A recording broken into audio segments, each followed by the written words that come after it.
Crazy ಸಂವಾದಕ್ಕೆ ಸ್ವಾಗತ. ನಾನು ಶಿಲ್ಪಾ ರಾಜನ್. ರಾಮ ರಾಮ ರಾಮ ರಾಮ ಮಂದಿರದ ಉದ್ಘಾಟನೆಯ ಜಪ ಇಡೀ ದೇಶದ ತುಂಬೆಲ್ಲ.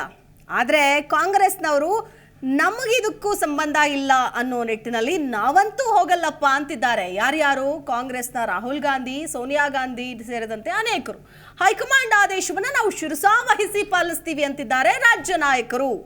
ಆದರೆ ರಾಮ ಮಂದಿರ ಉದ್ಘಾಟನೆಯ ಸಂದರ್ಭದಲ್ಲಿ ಎಲ್ಲಾ ದೇವಸ್ಥಾನಗಳಲ್ಲೂ ವಿಶೇಷ ಪೂಜೆ ಕೊಟ್ಟಿದ್ದೀವಿ ಅಂತೇಳಿ ದೊಡ್ಡದಾಗಿ ಹೇಳ್ಕೊಂಡಂತಹ ಕಾಂಗ್ರೆಸ್ ನಾಯಕರು ಇವತ್ತು ನಾವಂತೂ ಹೋಗಲ್ಲ, ಯಾಕೆ ಅಂತಂದ್ರೆ ಇದು ಬಿಜೆಪಿ ಪ್ರೇರಿತ ಕಾರ್ಯಕ್ರಮ ಆಗಿಬಿಟ್ಟಿದೆ, ಸೊ ಹಾಗಾಗಿ ನಾವಿದಕ್ಕೆ ಹೋಗಲ್ಲ, ಇದು ಕರೆಕ್ಟ್ ಆಗಿದೆ ಅನ್ನೋ ನಿಟ್ಟಿನಲ್ಲಿ ಬಾಯ್ಕಾಟ್ ಮಾಡೋದಕ್ಕೆ ಹೊರಟಿದ್ದಾರೆ. ಹಾಗಾದ್ರೆ ಕಾಂಗ್ರೆಸ್ನ ನಾಯಕರು ಏನು ಕಾರಣ ಅಂದ್ರೆ, ರಾಮ ಅಂತ ಬಂದಾಗ ರಾಮನನ್ನ ದೇವರಾಗಿ ನೋಡದೆ ಯಾಕೆ ಇವರು ಕೂಡ ರಾಜಕೀಯ ಮಾಡ್ತಿದ್ದಾರೆ? ಆಯ್ತು, ಬಿಜೆಪಿ ಅವ್ರು ಮಾಡ್ತಿದ್ದಾರೆ ಅಂತ ಇವ್ರು ಆರೋಪ ಮಾಡ್ತಿದ್ದಾರಲ್ಲ, ಇವ್ರು ಮಾಡ್ತಿರೋದು ಏನು? ಹಾಗಾದ್ರೆ ಏನಾಗುತ್ತೆ? ಹಾಗಾದ್ರೆ ಬಹುಸಂಖ್ಯಾತ ಹಿಂದೂಗಳ ವಿರೋಧವನ್ನ ಕಟ್ಕೊಳ್ಳೋದಕ್ಕೆ ಹೋಗ್ತಾ ಇದ್ದಾರಾ, ಅಥವಾ ನಮಗೂ ಇದಕ್ಕೂ ಸಂಬಂಧ ಇಲ್ಲ ಅಂತಿದ್ದಾರೆ, ಅಥವಾ ಕೇವಲ ಅಯೋಧ್ಯೆಗೆ ಮಾತ್ರ ಹೋಗಲ್ಲ, ಇನ್ನುಳಿದಂತಹ ಬೇರೆ ರಾಮ ದೇವಸ್ಥಾನಗಳಿಗೆ ಹೋಗ್ತೀವಿ ಅಂತಾನ? ಏನ್ ಅರ್ಥ? ಯಾವ ಸಂದೇಶವನ್ನ ಕೊಡೋದಕ್ಕೆ ಹೋಗ್ತಾ ಇದ್ದಾರೆ? ಅನೇಕ ವಿಚಾರಗಳು ಬರುತ್ತೆ. ಇನ್ನು ಬಿಜೆಪಿ ಅವರು ಕೂಡ ಇದನ್ನ ಪ್ರಾರಂಭದ ಹಂತದಲ್ಲಿ ಕೇವಲ ಇದು ಬಿಜೆಪಿಗ ನಾಯಕರನ್ನ ಮಾತ್ರ ಆಹ್ವಾನ ಮಾಡೋದು, ಕಾಂಗ್ರೆಸ್ ನಾಯಕರನ್ನ ಬಿಡೋದು, ಅವ್ರನ್ನ ಲೆಕ್ಕಕ್ಕೆ ಇಲ್ಲ ಅನ್ನುವಂಥ ನಿಟ್ಟಿನಲ್ಲಿ ಪರಿಗಣಿಸೋದು. ಸೊ ಇದು ಕೂಡ ಆಗಿದೆ ರಾಜ್ಯದಲ್ಲಿ, ದೇಶದಲ್ಲಿ ಅಂತಾನೆ ಹೇಳ್ಬೋದು. ಸೊ ಇದನ್ನ ಸಿಎಂ ಸಿದ್ದರಾಮಯ್ಯನವರೇ ಖುದ್ದು ಟ್ವೀಟ್ ಮಾಡಿ ನಾವು ಹೋಗಲ್ಲ ಅಂದ್ರೆ ಹೋಗಲ್ಲ ಅನ್ನೋ ನಿಟ್ಟಿನಲ್ಲೇ ಮಾತನಾಡಿದ್ದಾರೆ. ಇದೇ ವಿಚಾರಕ್ಕೆ ಸಂಬಂಧಪಟ್ಟಂತೆ ನಾವು ಕೂಡ ಚರ್ಚೆಯನ್ನು ಆರಂಭಿಸ್ತೀವಿ. ಇದೇ ಹೊತ್ತಿನ ವಿಶೇಷ ಮಂದಿರ ಉದ್ಘಾಟನೆಯ fight, Congress versus BJP war.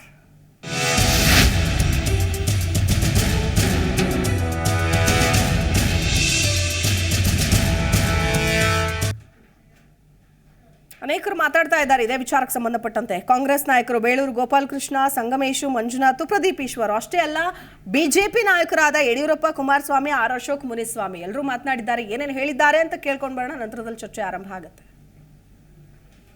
ಹೋಗೋದಿಲ್ಲ ಅನ್ನೋರು ಅವ್ರು ವೈಯಕ್ತಿಕ, ಅವ್ರು ಹೋಗ್ಬೋದು, ಇಲ್ಲ ಹೋಗದೆ ಇರ್ಬೋದು, ಅವರು ವೈಯಕ್ತಿಕವಾಗಿ ಅವರು ಹೇಳ್ಕೊಂಡಿರ್ತಾರೆ. ಆದರೆ ನನ್ನ ಪ್ರಕಾರವಾಗಿ ನನ್ನ ಒಂದು ವೈಯಕ್ತಿಕವಾಗಿ ಹೇಳ್ತೀನಿ, ನನಗೆ ಇನ್ವಿಟೇಷನ್ ಬಂದಿದ್ದರೆ ನಾನು ಹೋಗ್ತಾ ಇದ್ದೆ, ನನಗೆ ಇನ್ವಿಟೇಷನ್ ಬಂದಿಲ್ಲ, ನನ್ನ ಆ ದೇವರಿಗೆ ನಮಸ್ಕಾರ. ರಾಮ ಮಂದಿರದ ಒಂದು ವಿಶೇಷ ಸಂದರ್ಭ, ಅಲ್ಲಿ ರಾಮನ ಮೂರ್ತಿಯನ್ನು ಪ್ರತಿಷ್ಠಾಪನೆ ಮಾಡುವಂಥ ಸಂದರ್ಭದಲ್ಲಿ ಕಾಂಗ್ರೆಸ್ನವ್ರಿಗೆ ಆಮಂತ್ರಣ ಇದ್ದರೂ ಸಹ ನಾವು ಹೋಗೋದಿಲ್ಲ ಅನ್ನುವಂಥ ಒಂದು ತೀರ್ಮಾನವನ್ನು ತಗೊಂಡಿರುವಂಥದ್ದು ಅತ್ಯಂತ ದುರ್ದೈವದ ಸಂಗತಿ. ಅವರ ನಿಲುವನ್ನು ನಾನು ಖಂಡಿಸ್ತೇನೆ. ಎಲ್ಲರ ಇಚ್ಛೆ ಇದೆ ರಾಮರಾಜ್ಯ ಆಗಬೇಕು, ರಾಮನ ಕನಸು ನೆನಸಾಗಬೇಕು ಅಂತ. ಕೋಟ್ಯಾಂತರ ಜನ ಹಿಂದೂಗಳ ಭಾವನೆಗಳಿಗೆ ಧಕ್ಕೆ ತರುವಂಥ ಈ ಕೆಲಸ ಕಾಂಗ್ರೆಸ್ನಲ್ಲಿ ಮಾಡ್ತಿರೋದು ಅಕ್ಷಮ್ಯ ಅಪರಾಧ. ಅವ್ರು ಸ್ಪಷ್ಟ ಮಾಡಲಿ ಯಾತಕ್ಕೋಸ್ಕರ ಹೋಗೋದಿಲ್ಲ. ಬಹುಶಃ ಸೋನಿಯಾ ಗಾಂಧಿ, ರಾಹುಲ್ ಗಾಂಧಿ, ಸಿದ್ದರಾಮಯ್ಯ ಇಂಥವ್ರು ಸೇರಿ ಈ ರೀತಿ ಒಂದು ಒಳ್ಳೆಯ ಕೆಲಸಕ್ಕೆ ಕಲ್ಲಾಕುವಂಥ ಪ್ರಯತ್ನ ಮಾಡ್ತಾ ಇದ್ದಾರೆ. ಅವರು ಯಾವ ಕಾರಣಕ್ಕೆ ಹೋಗ್ತಿಲ್ಲ ಅಂತಕ್ಕಂಥದ್ದು ಬಹುಶಃ ಸಾರ್ವಜನಿಕರು ಅವರೇ ಹೇಳ್ತಾರೆ. ನನಗೆ ಅವ್ರ ಪಕ್ಷದ ತೀರ್ಮಾನ ನನಗೆ ಸಂಬಂಧ ಇದೆ. ಇದು ಈ ಒಂದು ರಾಮ ಮಂದಿರದ ಉದ್ಘಾಟನೆ ಏನಿದೆ, ಇಡೀ ದೇಶದಾದ್ಯಂತ ಜನರ ಒಂದು ನಿರೀಕ್ಷೆ ಇದ್ದಂಥದ್ದು. ಹಲವಾರು ವರ್ಷಗಳಿಂದ ನಡೀತಾ ಇರತಕ್ಕಂಥ ಈ ಗೊಂದಲ ಏನಿದೆ, ಅದಕ್ಕೆ ಸುಪ್ರೀಂ ಕೋರ್ಟ್ನಿಂದ ಇನ್ನು ತೆರೆ ಎಳೆದಿದ್ದಾರೆ. ಅದರಿಂದ ಇಂಥ ಸಂದರ್ಭದಲ್ಲಿ ಇದು ಒಂದು ರೀತಿಯ ನಾಡ ಹಬ್ಬ ಅಂತಕ್ಕಂಥದ್ದು, ದೇಶದ ಹಬ್ಬ ಇದು, ಭಾರತದ ಹಬ್ಬ ಇದು, ರಾಮ ಮಂದಿರ ಉದ್ಘಾಟನೆ ಮಾಡ್ತಕ್ಕಂಥದ್ದು. ಅದರ ಜೊತೆಗೆ ನಂದು ಅಭಿಪ್ರಾಯ, ರಾಮ ಮಂದಿರ ಉದ್ಘಾಟನೆಯ ಒಂದು ಉತ್ಸಾಹ ಏನಿದೆ, ನಿಜವಾದ ರಾಮರಾಜ್ಯವನ್ನು ದೇಶದಲ್ಲಿ ತರಬೇಕು ಅಂತಕ್ಕಂಥದ್ದು ಜನಾಭಿಪ್ರಾಯ ಏನಿದೆ, ಆ ಜನಾಭಿಪ್ರಾಯಕ್ಕೆ ನಾನು ಧ್ವನಿಗೊಳ್ತೀನಿ. ಈ ದಿನ ಏನು ನಮ್ಮಲ್ಲಿ ಇಡೀ ಜಗತ್ತೇ 22ನೇ ತಾರೀಕು ರಾಮ ಮಂದಿರ ಅಯೋಧ್ಯೆಯಲ್ಲಿ ಏನು ಉದ್ಘಾಟನೆ ಆಗ್ತಾ ಇದೆ, ಲೋಕಾರ್ಪಣೆ ಆಗ್ತಾ ಇದೆ, ಅದಕ್ಕೋಸ್ಕರ ಕಾತರದಿಂದ ಕಾಯ್ತಾ ಇದ್ದಾರೆ. ನಮ್ಮನ್ನು ಕರೆದಿಲ್ಲ, ನಿಮ್ಮನ್ನು ಕರೆದಿಲ್ಲ ಅನ್ನೋ ಲೆಕ್ಕಾಚಾರದಲ್ಲಿ ಪೈಪೋಟಿ ಬಿದ್ದು ಎಷ್ಟೋ ಜನ ರಾಮ ಭಕ್ತರು, ದೇಶಭಕ್ತರು ಕಾಯ್ತಾ ಇರ್ತಕ್ಕಂಥ ಸಂದರ್ಭದಲ್ಲಿ ದೇಶ ವಿದೇಶಗಳಲ್ಲಿ ನಮ್ಮ ಭಾರತದ ಜನ ಪ್ರತಿಯೊಬ್ಬರು ನಮ್ಮ ಮನೆಗಳಲ್ಲೇ ಏನೋ ಒಂದು ಹಬ್ಬದ ರೀತಿಯಲ್ಲಿ ವಾತಾವರಣ, ಅದನ್ನು ನಾವು ದೀಪಾವಳಿ ರೀತಿಯಲ್ಲಿ ನಾವು ಆಚರಣೆ ಮಾಡಬೇಕು ಅಂಥೇಳಿ ಕಾಯ್ತಾ ಇರ್ತಕ್ಕಂಥ ಸಂದರ್ಭದಲ್ಲಿ ಈ ಕಾಂಗ್ರೆಸ್ ಅವರು ಏನಿದ್ದಾರೆ ಮತ್ತು ಅದರ ಮಿತ್ರಕೂಟ ಏನಿದೆ INDI, ಇವರು ಟೋಟಲಾಗಿ ಮತಾಂತರ ಆಗಿಬಿಟ್ಟಿದ್ದಾರೆ ಅನಿಸುತ್ತೆ. 22ನೇ ತಾರೀಕು ಕಣ್ಣು ಮುಚ್ಕೊಂಡು ನೋಡೋಕ್ಕೆ ಕಾಯ್ತಾ ಇದ್ದಾರೆ. ಅವತ್ತೆಲ್ಲ ಅವ್ರಿಗೆ ಒಂಥರ ಬ್ಲ್ಯಾಕ್ ಇದು ಎಲ್ಲ ಕಾಮಾಲೆ ಕಣ್ಣಲ್ಲ. 22ನೇ ತಾರೀಕು ಸಿದ್ದರಾಮಯ್ಯ ಅವರು ಕಾಂಗ್ರೆಸ್ ಅವ್ರಿಗೆ ಏನೂ ಕಾಣಲ್ಲ, ರಾಮನೂ ಕಾಣಲ್ಲ, ಯಾವುದು ಕಾಣಲ್ಲ, ಯಾಕಂದರೆ ಕಾಮಾಲೆ ಕಣ್ಣು. ಅದರಿಂದ ಈ ಕಾಮಾಲೆ ಕಣ್ಣು ಅವ್ರಿಗೆ ದೇವ್ರು ಕಾಣಿಸಲ್ಲ. ನಿಜವಾಗಿ ಯಾರು ಹೃದಯದಲ್ಲಿರ್ತಾರೋ ಅವ್ರಿಗೆ ದೇವ್ರು ಕಾಣ್ತಾನೆ. ಅಯೋಧ್ಯೆಯಲ್ಲಿ ರಾಮ ಮಂದಿರ ಉದ್ಘಾಟನೆಗೋಸ್ಕರ ಜನ ಕಾತರತೆ ಕರ್ತಾರೆ. ಇಂಥ ರಾಮಯ್ಯನವ್ರು ಬರಲಿಲ್ಲ ಅಂದರೆ ಸಿದ್ದರಾಮಯ್ಯನವ್ರು ಬರೆದಿಲ್ಲ ಅಂದರೆ ಕೋಟಿ ಕೋಟಿ ಕೋಟಿ ಕರ್ನಾಟಕದ 7.5 ಕೋಟಿ ಜನ ಕಾತರತೆಯಿಂದ ಕಾಯ್ತಾ ಇದ್ದಾರೆ. ಹೋಗೋದಿಲ್ಲ ಅನ್ನೋರು ಅವ್ರ ವೈಯಕ್ತಿಕ, ಅವ್ರು ಹೋಗ್ಬೋದು ಇಲ್ಲ ಹೋಗದೆ ಇರ್ಬೋದು, ಅವರು ವೈಯಕ್ತಿಕವಾಗಿ ಅವರು ಹೇಳ್ಕೊಂಡಿರ್ತಾರೆ. ಆದರೆ ನನ್ನ ಪ್ರಕಾರವಾಗಿ ನನ್ನ ಒಂದು ವೈಯಕ್ತಿಕವಾಗಿ ಹೇಳ್ತೀನಿ, ನನಗೆ ಇನ್ವಿಟೇಷನ್ ಬಂದಿದ್ದರೆ ನಾನು ಹೋಗ್ತಾ ಇದ್ದೆ. ನನಗೆ ಇನ್ವಿಟೇಷನ್ ಬಂದಿಲ್ಲ, ನನ್ನ ಆ ದೇವ್ರಿಗೆ ನಮಸ್ಕಾರ ಹಾಕ್ಕೊಂಡು ಮನೆಯಲ್ಲಿದ್ದೆ. ಹೌದು, ಯಾರೂ ಬಂದಿಲ್ಲ. ಅಲ್ಲೇನೋ ಲಿಮಿಟೆಡ್ ಆಗಿ ಕೊಟ್ಟಿದ್ದಾರೆ, ಅದು ಯಾರು ಕೊಟ್ಟಿದ್ದಾರೆ ಏನೋ ನಮಗೂ ಗೊತ್ತಿಲ್ಲ. ಲಿಮಿಟೆಡ್ ಆಗಿ ಕೊಟ್ಟಿದ್ದಾರೆ. ಯಾರು ಕೊಟ್ಟಿರೋರು ಹೋಗ್ತಾರೆ, ಕೊಡದೇ ಇರೋರು ಹೋಗೋದಿಲ್ಲ ಅಷ್ಟೇ. ಹೋಗ್ಬೇಕು ಅಂತ ಅನಿಸ್ತೀನಿ ಯಾರಿಗೆ? ನನಗೆ ಇನ್ವಿಟೇಷನ್ ಕೊಟ್ಟಿದ್ರೆ ಹೋಗ್ತಾ ಇದ್ದೆ. ಇನ್ವಿಟೇಷನ್ ಕೊಟ್ಟಿದ್ರೆ ಹೋಗ್ತಾ ಇದ್ದೆ. ನನಗೆ ಇನ್ವಿಟೇಷನ್ ಕೊಟ್ಟಿಲ್ಲ, ನಾನು ಹೋಗಿಲ್ಲ. ನಾನು ರಾಮಲ್ಗಿರಿ ಪೂಜೆ ಮಾಡ್ತೀನಿ. ನಿಮ್ಮ ಪಕ್ಷದ ನಿರ್ಧಾರ ಸರ್, ಯಾರು ಹೋಗ್ಬಾರ್ದು. ನೋಡಿ, ವೈಯಕ್ತಿಕ ವಿಚಾರವಾಗಿ ಪಕ್ಷದ ನಿರ್ಧಾರ, ಆ ನಿರ್ಧಾರ ಈ ನಿರ್ಧಾರ ಅಂತ ಯಾವುದೂ ಇರೋದಿಲ್ಲ. ನನ್ನ ವೈಯಕ್ತಿಕ ನಿರ್ಧಾರ, ನನಗೇನಾದರೂ ಇನ್ವಿಟೇಷನ್ ಕೊಟ್ಟಿದ್ದರೆ ನಾನು ಹೋಗ್ತಾ ಇದ್ದೆ. ನನಗೆ ಇನ್ವಿಟೇಷನ್ ಕೊಟ್ಟಿಲ್ಲ, ನಾನು ಹೋಗೋದಿಲ್ಲ. ಆದರೂ ಆ ರಾಮರ ಆಶೀರ್ವಾದ ನಮ್ಮ ಮೇಲೆ ಇರಲಿ ಅಂತ ರಾಮರಲ್ಲಿ ನಾನು ಬೇಡ್ಕೊಳ್ತೀನಿ. ನಮ್ಮ ರಾಜ್ಯ ಆಗ್ಬೇಕಲ್ಲ, ನಮ್ಮ ರಾಜ್ಯ ಆಗಬೇಕು ಅಂತ ಬೇಡ್ಕೊಳ್ಳೋಣ. ದೇವ್ರು ಒಳ್ಳೇದು ಮಾಡಿ. ನನ್ನ ಪ್ರಕಾರವಾಗಿ ಎಲ್ಲ ದೇವರು ನನಗೊಂದೇ, ಅವರು ಬೇರೆ ಇವರು ಬೇರೆ ಅಂತ ನಾನು ಚರ್ಚ್ಗೂ ಹೋಗ್ತೀನಿ, ಮಸೀದಿಗೂ ಹೋಗ್ತೀನಿ, ರಾಮನಿಗೂ ಹೋಗ್ತೀನಿ. ಆದರೆ ರಾಮರ ದೇವಸ್ಥಾನದ ಇನ್ವಿಟೇಷನ್ ಕೊಟ್ಟಿದ್ದೆ, ನಾನು ಹೋಗ್ತಾ ಇದ್ದೆ. ನನಗೆ ಕೊಟ್ಟಿಲ್ಲ, ನಾನು ಹೋಗೋದಿಲ್ಲ. ಆದರೆ ದೇಶ ರಾಮರಾಜ್ಯ ಆಗಬೇಕು ಅಂತ ಬೇಡ್ಕೊಳ್ತೀನಿ. ಆ ರಾಮರ ಆಶೀರ್ವಾದದಿಂದ ನಮ್ಮ ದೇಶದ ರೈತರಿಗೆ ಒಳ್ಳೆಯದಾಗಲಿ, ನಮ್ಮ ದೇಶದ ಎಜುಕೇಷನ್ ಒಳ್ಳೆಯದಾಗಲಿ, ನಮ್ಮ ದೇಶದ ಹಾಸ್ಪಿಟಾಲಿಟಿ ಒಳ್ಳೆಯದಾಗಲಿ, ನಮ್ಮ ದೇಶದ ಎಂಪ್ಲಾಯ್ಮೆಂಟ್ಸ್ಗೆ ಒಳ್ಳೆಯದಾಗಲಿ ಅಂತ ದೇವರಲ್ಲಿ ನಾನು ಪ್ರಾರ್ಥನೆ ಮಾಡ್ತೀನಿ. ಶಿಕ್ಷೆಗಳು ಆಗಬೇಕಿಂಥವ್ರಿಗೆ ಯಾರು ಅದು ಹೋಗಬಾರ್ದು. ರಾಮ ಮಂದಿರ ಕಟ್ತಾ ಇದ್ದಾರೆ, ಭಾಳ ಖುಷಿ ಸಂತೋಷ. ಇದರ ರಾಜಕೀಯ ಮಾಡೋಕ್ಕೆ ಹೋಗಬೇಡಿ. ರಾಮ ಮಂದಿರ ಕಟ್ಟಿ ಅದಕ್ಕೆ ಸಂಪೂರ್ಣವಾದಂಥ ಎಲ್ಲರದ್ದು ಬೆಂಬಲ ಇರುತ್ತೆ. ಅದನ್ನೇ ದೊಡ್ಡದಾಗಿ ಮನೆಗೆ ಹಂಚುವಂಥದ್ದು ಇನ್ನೊಂದು ಮಾಡೋದು ಮಾಡಿ, ನಾವು ಬೇಡ ಅನ್ನೋದಿಲ್ಲ. ಆದರೆ ರಾಜಕೀಯ ಮಾಡಬೇಡಿ. ಯಾವುದೇ ದೇವಸ್ಥಾನ ಕಟ್ಟಕ್ಕೆ ರಾಜಕೀಯ ಮಾಡಬೇಡಿ. ಇಡೀ ತಾಲೂಕಲ್ಲಿರ್ಬೋದು, ಜಿಲ್ಲೆಯಲ್ಲಿರ್ಬೋದು, ಪ್ರತಿಯೊಂದು ದೇವಸ್ಥಾನ ಕಟ್ಟಬೇಕಾದ್ರೂ ಸಹ ನಾವೆಲ್ಲರೂ ಸಹಕಾರ ಮಾಡಿದ್ದೀವಿ. ಯಾವತ್ತೂ ಯಾರಿಗಿಲ್ಲ ಅಂದವರಲ್ಲ ನಾವು. ನೀವು ಮಾಡಿದ್ದೀರಿ, ನಾವು ಮಾಡಿದ್ದೀವಿ. ಅದರ ರಾಜಕೀಯ ಒಂದು ಮಾಡಬೇಡಿ. ಖಂಡಿತ ಒಳ್ಳೆಯದಾಗಲಿ, ದೇವಸ್ಥಾನ ಕಟ್ಟ್ರಿ ಅಂತ ಹೇಳೋಕ್ಕೆ ಇಷ್ಟಪಡ್ತಾರೆ. ಬಂಧುಗಳು, ಸರ್ಕಾರ ಇವತ್ತು ಮುಂದಿನ ದಿನಗಳಲ್ಲಿ MP ಎಲೆಕ್ಷನಲ್ಲಿ ಜನ ಪಾಠ ಕಲಿಸ್ತಾರೆ. ಕೇವಲ ಹಿಂದುತ್ವ ಅಂತೇಳಿ ಕೋಮು ಗಲಭೆಯನ್ನು ಮಾಡಿಸುವಂಥ ಕೆಲಸ ಬಿಟ್ಟರೆ, ಹಿಂದೂಗಳ ಮನಸ್ಸಿನ ಭಾವನೆಯನ್ನು ಕೆರಳಿಸೋದು ಬಿಟ್ಟರೆ ಬೇರೆ ಏನು ಅಭಿವೃದ್ಧಿ ಇಲ್ಲ. ಅಭಿವೃದ್ಧಿ ಶೂನ್ಯ. ನಾವು ಹಿಂದೂಗಳೇ, ನಾವು ಶ್ರೀರಾಮನ ಭಕ್ತರೇ, ನಾವೇನು ವಿರೋಧಿಗಳೆಲ್ಲ. ಆದರೆ ಅದನ್ನೇ ಬೆಂಬಲಿಸ್ಕೊಂಡು ಅವ್ರ ಆಸ್ತಿ ಶ್ರೀರಾಮನಿಗೆ ರಾಜಕೀಯ ಮಾಡ್ತಾರೆ. ನಮ್ಮ ಗೋಪಾಲ್ ಕೃಷ್ಣ ಅವ್ರು ಹೇಳ್ದಂಗೆ ಇದು ರಾಜಕೀಯ ಆಗಬಾರ್ದು. ದೇವರಂದ್ರೆ ಎಲ್ಲರಿಗೂ ಒಂದೇ. ನಾವು ಕೂಡ ಶ್ರೀರಾಮನ ಭಕ್ತರಿದ್ದೀವಿ. ನಾವು ಕೂಡ ಅದಕ್ಕೆ ಕೈಯೆಲ್ಲ ಸಹಾಯ ಮಾಡಿದ್ದೀವಿ. ಇದನ್ನು ಅರ್ಥ ಮಾಡ್ಕೋಬೇಕು. ಇನ್ನು ಮುಂದೆ ಇದನ್ನು ಬಿಟ್ಟು ಜನಪರ ಕಾರ್ಯಕ್ರಮಗಳು ಮಾಡಿ, ಏನಿಂಥ ಕೆಲಸ ಮಾಡಿ ನಮಗೆ ಓಟ್ ಕೊಡಿ ಅಂತ ಕೇಳಿ, ಅದು ಬಿಟ್ಟು ಕೋಮುವಾದಿ ಹಿಂದೂ, ಮುಸ್ಲಿಂ, ಕ್ರಿಶ್ಚಿಯನ್, ಜೈನರು ಸೌಹಾರ್ದತೆ ಇರುವಂಥ ರಾಜ್ಯ, ದೇಶ ಹೊಡೆಯುವಂಥ ಮನಸ್ಸು ಹೊಡೆಯುವಂಥ ರಾಮಚಂದ್ರ ಏನು BJP ಅವ್ರ ಅಪ್ಪನ ಮನೆ ಆಸ್ತಿನ ರೀ?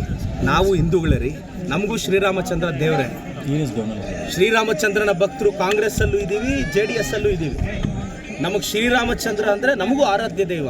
ನಾನು ರಾಮನ್ನ ಆರಾಧಿಸ್ತೀನಿ, ಪೂಜಿಸ್ತೀನಿ, ಅಲ್ಲನೂ ಗೌರವಿಸ್ತೀನಿ, ಯೇಸು ಅವ್ರನ್ನ ಗೌರವಿಸ್ತೀವಿ.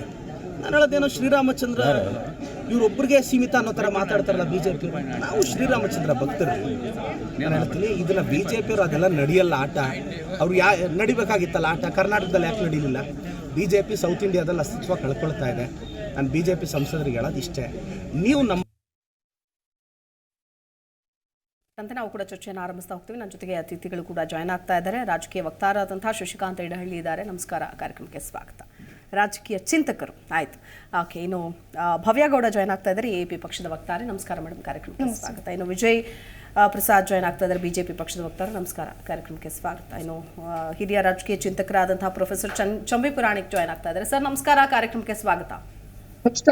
ಚಂಬಿ ಪುರಾಣಿಕ್ ಸರ್ ಇಂದಾನೆ ಕಾರ್ಯಕ್ರಮ ಆರಂಭ ಮಾಡ್ತೀನಿ. ಏನ್ ಹೇಳ್ತೀರಿ ಸರ್? ಒಂದು ಕಡೆ ನೋಡ್ತಾ ಇದ್ದೀವಿ, ರಾಮ ಮಂದಿರ ಉದ್ಘಾಟನೆ, ಕೋಟ್ಯಾಂತರ ಭಾರತೀಯರು ಸಾಕಷ್ಟು ವರ್ಷಗಳಿಂದ ಕಾಯ್ತಾ ಇರುವಂತ ಒಂದು ಘಳಿಗೆ ಇನ್ನೇನು ಬರ್ತಾ ಇದೆ. ಆದ್ರೆ ಇದನ್ನ ರಾಜಕೀಯಕರಣಗೊಳಿಸಿ ಕಾಂಗ್ರೆಸ್ನವರು ಇಷ್ಟು ದಿನ ಸುಮ್ಮನೆ ಇದ್ದು ಅಂದರೆ ಟೀಕೆ ಮಾಡಿದ್ರು, ಅವತ್ತಿನಿಂದಲೂ ಕೂಡ ಟೀಕೆ ಮಾಡಿದ್ರು. ಇನ್ನು ರಾಜ್ಯದಲ್ಲಿ ಎಲ್ಲ ದೇವಸ್ಥಾನಗಳಲ್ಲೂ ಕೂಡ ಮಹಾಮಂಗಳಾರತಿ ವಿಶೇಷ ಪೂಜೆಗೂ ಕೂಡ ಆದೇಶ ಕೊಟ್ಟರು ಮುಜರಾಯಿ ಇಲಾಖೆಯಿಂದ. ಆವಾಗ ಓಕೆ, ಮತ್ತೆ ರಾಮನನ್ನು ಓಲೈಸೋದಕ್ಕೆ ಮುಂದಾಗ್ತಿದ್ದಾರೆ ಅಥವಾ ಇದೆಲ್ಲವನ್ನೂ ಕೂಡ ಮರ್ತು ಸುಮ್ಮನಾಗ್ತಿದ್ದಾರೆ ಅನ್ನೋವಾಗ್ಲೇನೆ ಈಗ ಹೈಕಮಾಂಡ್ ನಾಯಕರು ನಾವು ಯಾರು ಭಾಗವಹಿಸೋದಿಲ್ಲ ಅಂತೇಳಿ ಬುಧವಾರ ಸ್ಪಷ್ಟನೆ ಕೊಟ್ಟಿದ್ದಾರೆ. ಆದರೆ ಗೊಂದಲ ಸೃಷ್ಟಿಯಾಗಿದೆ ಇಲ್ಲಿರೋ ನಾಯಕರಿಗೆ. ಬೇರೆ ಬೇರೆ ನೋಡಿ, ಉತ್ತರ ಪ್ರದೇಶ ಅಧ್ಯಕ್ಷರು ಹೋಗ್ತೀನಿ ಅಂತಾರೆ, ನಮ್ಮ ರಾಜ್ಯದಲ್ಲಿರೋರು ಆಹ್ವಾನ ಬಂದಿದ್ರು ಹೋಗ್ತೀವಿ ಅಂತಾರೆ, ಕೆಲವರು ನಾವು ಹೋಗೋದೇ ಇಲ್ಲ, ಇದು ಸರಿಯಾಗಿದೆ ಅಂತೇಳಿ ಖುದ್ದು ಸಿಎಂ ಸಿದ್ದರಾಮಯ್ಯನವರು ಟ್ವೀಟ್ ಮಾಡಿದ್ದಾರೆ. ಒಂಥರ ಗೊಂದಲದ ವಾತಾವರಣ. ಏನು ಹೇಳಬೇಕು, ಏನು ಬೇಡ, ವೈಯಕ್ತಿಕ ಒಂದಿರುತ್ತೆ, ಪಕ್ಷದೊಂದಿರುತ್ತೆ, ಏನು ಮಾಡೋದಪ್ಪ ಅನ್ನೋ ಸಿಚುವೇಶನ್ಗೆ ಬಂದು ನಿಂತಿದ್ದಾರೆ. ಏನು ಹೇಳ್ತೀರಿ? ಇದು ರಾಜಕೀಯೀಕರಣ ಆಗಿರ್ತಕ್ಕಂಥದ್ದು ದುರದೃಷ್ಟಕರ. ಕಾರಣ 500 ವರ್ಷಗಳಿಂದ ಈ ನಡೆದಿದ್ದಂತಹ ಒಂದು ಕೋರ್ಟಿನ ವಾದ ವಿವಾದ ಒಂದು ರೀತಿಯಲ್ಲಿ 2019ರಲ್ಲಿ ಸುಪ್ರೀಂ ಕೋರ್ಟ್ನ ಆದೇಶದಂತೆ ಅದು ಅಂತಿಮವಾಗಿದೆ. ಅದನ್ನು ಎಲ್ಲರೂ ಒಪ್ಪಿದ್ದಾರೆ, ಮುಸ್ಲಿಂ ಸಹಿತ ಒಪ್ಪಿದ್ದಾರೆ. ಅದರಲ್ಲಿ ಕೇಸ್ ಹಾಕಿದಂಥ ವ್ಯಕ್ತಿಯು ಸಹ ಇದನ್ನ ಸ್ವಾಗತಿಸಿ ನಾನು ಮೋದಿಯವರ ಇದಕ್ಕೆ ನಾನು ಅಟೆಂಡ್ ಆಗ್ತೀನಿ ಅಂತ. ಅಂದ್ರೆ ಏನಾಯ್ತು, ಒಂದು ವಿಶಾಲ ದೃಷ್ಟಿಯಿಂದ ನೋಡುವುದಾದ್ರೆ ಶ್ರೀರಾಮ ನಮ್ಮ ಇಡೀ ದೇಶದಲ್ಲಿ ಎಲ್ಲ ಕಡೆಗೂ ವ್ಯಾಪಿಸಿರ್ತಕ್ಕಂಥ ದೇವರು. ಪ್ರತಿಯೊಂದು ಹಳ್ಳಿ ತೆಗೆದುಕೊಳ್ಳಿ, ತಾಲೂಕ ತೆಗೆದುಕೊಳ್ಳಿ, ಡಿಸ್ಟ್ರಿಕ್ಟ್ ಎಲ್ಲೋದ್ರೂ ರಾಮ ಅಂತಕ್ಕಂಥ ಟೆಂಪಲ್ ಇದೆ. ನಮ್ದು ದೇಶದಲ್ಲಿ ಬೇರೆ ಟೆಂಪಲ್ಗಳು ಸಹ ಇದೆ. ಆದ್ರೆ ಇದಕ್ಕೆ ವಿಶೇಷವಾದ ಒಂದು ರೀತಿಯಲ್ಲಿ ಗೌರವವನ್ನ, ಭಕ್ತಿಯನ್ನ ಸೂಚಿಸ್ತಕ್ಕಂಥದ್ದು. ಮತ್ತೆ ಇದನ್ನ ಕಾಂಗ್ರೆಸ್ನವರು ಮೊದಲಿಂದ ಒಂದು ರೀತಿಯಲ್ಲಿ ಅಪೋಸ್ ಮಾಡ್ಕೊಂಡು ಬಂದಿದ್ರು. ಅಫಿಡವಿಟ್ ಹಾಕಿದ್ರು, ರಾಮ ಅನ್ನೋದೇ ಇಲ್ಲ, ಹಾಗೆ ಮತ್ತೆ ಸೇತು ಅನ್ನೋದಕ್ಕೆ ರಾಮ ಸೇತು ಅಂತಕ್ಕಂಥದ್ದಿಲ್ಲ. ಈ ರೀತಿ ಕೆಲವು ಒಂದು ತಾಂತ್ರಿಕವಾಗಿ ಕಾನೂನಿನ ಪ್ರಕಾರ ತಮ್ಮ ವಿರೋಧವನ್ನು ವ್ಯಕ್ತಪಡಿಸ್ತಾರೆ. ಆದ್ರೆ ಏನಾಯ್ತು, ಇದರಲ್ಲಿ ಒಂದು ರೀತಿಯಲ್ಲಿ ಅಪೀಸ್ಮೆಂಟ್, ತುಷ್ಟೀಕರಣದ ಒಂದು ಅಂಶ ಅವರಲ್ಲಿ ಪ್ರಧಾನವಾಗಿತ್ತು. ಅದನ್ನು ಅವರು ಚೆನ್ನಾಗಿ ಬಳಸ್ಕೊಂಡಿದ್ದಾರೆ. ಆದರೆ ಈಗ ಏನು ಈ ಒಂದು ಜನವರಿ 22ರ ಒಂದು ಭವ್ಯ ಸಮಾರಂಭ ಇತ್ತು, ಆ ಪವಿತ್ರ ಸಮಾರಂಭದಲ್ಲಿ ಭಾಗವಹಿಸ್ಲಿಕ್ಕೆ ರಾಜಕೀಯವನ್ನು ಮೀರಿದ ರೀತಿಯಲ್ಲಿ ಅವ್ರು ನಡೆದುಕೊಳ್ಳುವ ಒಂದು ಅವಕಾಶ ಅವರಿಗಿತ್ತು. ಕಾರಣ ಏನು, ಇದುವರೆಗೂ ಅವರು ಏನು ಇದನ್ನ ವಿರೋಧಿಸಿ ಬಂದಿರೋ ಅದನ್ನ ಸುಪ್ರೀಂ ಕೋರ್ಟ್ ಯಾವಾಗ ಅದು ಇಲ್ಲ, ಇದು ಸರಿಯಲ್ಲ ಅಂತ ಹೇಳಿದ್ಮೇಲೆ ಅದನ್ನ ಇಡೀ ದೇಶವೇ ಗೌರವಿಸುವಾಗ ಇವರು ಕಾಂಗ್ರೆಸ್ ಇದನ್ನ ಒಂದು ರಾಜಕೀಯ ವಿವಾದವನ್ನು ಮಾಡಿದ್ರು. ಆದ್ರೆ ನನ್ನ ಪ್ರಕಾರ ಇದೊಂದು ಕಾಂಗ್ರೆಸ್ಗೆ ಒಂದು ರೀತಿಯ ಒಳ್ಳೆ ಅವಕಾಶ ಇತ್ತು. ಏನು, ನಾವು ದೇವರ ಒಂದು ಭಕ್ತಿಯನ್ನ ಪ್ರಶ್ನಿಸೋದಿಲ್ಲ, ನಾವು ಹಿಂದೂ ವಿರೋಧಿಗಳಲ್ಲ, ಜಾತ್ಯತೀತವಾದ ದೃಷ್ಟಿಯಲ್ಲಿ ನೋಡಿದ್ರೆ ಮೆಜಾರಿಟಿ ಹಿಂದೂಗಳು ಯಾವ ದೇವರನ್ನು ನಂಬ್ತಾರೆ, ಅದನ್ನ ಪೂಜಿಸ್ತಾರೆ, ಅದಕ್ಕೂ ನಮ್ಮ ಗೌರವ ಇದೆ ಅಂತಕ್ಕಂಥ ಹೇಳುವ ಅವಕಾಶ ಇತ್ತು. ಆದ್ರೆ ಈಗ ಮತ್ತೆ ಇದನ್ನ ಹೈಕಮಾಂಡ್ ಅವರು ತೀರ್ಮಾನ ಮಾಡಿದ್ದಾರೆ. ಅದು ನೋಡಿ, 40,000 ದೇವಸ್ಥಾನಗಳಲ್ಲಿ ಕರ್ನಾಟಕದಲ್ಲಿ ಪೂಜೆ ನಡಿಬೇಕು, ಆರತಿ ನಡಿಬೇಕು ಅಂತ ಆಜ್ಞೆಯನ್ನ ಕರ್ನಾಟಕ ಸರ್ಕಾರ ಮಾಡಿದೆ. ಅಂದ್ರೆ ಏನಾಯ್ತು, ಒಂದು ರೀತಿಯ ವಿರೋಧಾಭಾಸದ ಮತ್ತು ಒಂದು ರೀತಿಯಲ್ಲಿ ತಮ್ಮನ್ನು ತಾವೇ ಅನುಮಾನ ಪಡ್ತಕ್ಕಂತ ಸನ್ನಿವೇಶಕ್ಕೆ ಕಾಂಗ್ರೆಸ್ನವರು ತಿಳಿದುಕೊಂಡು ಬಂದಿದ್ದಾರೆ.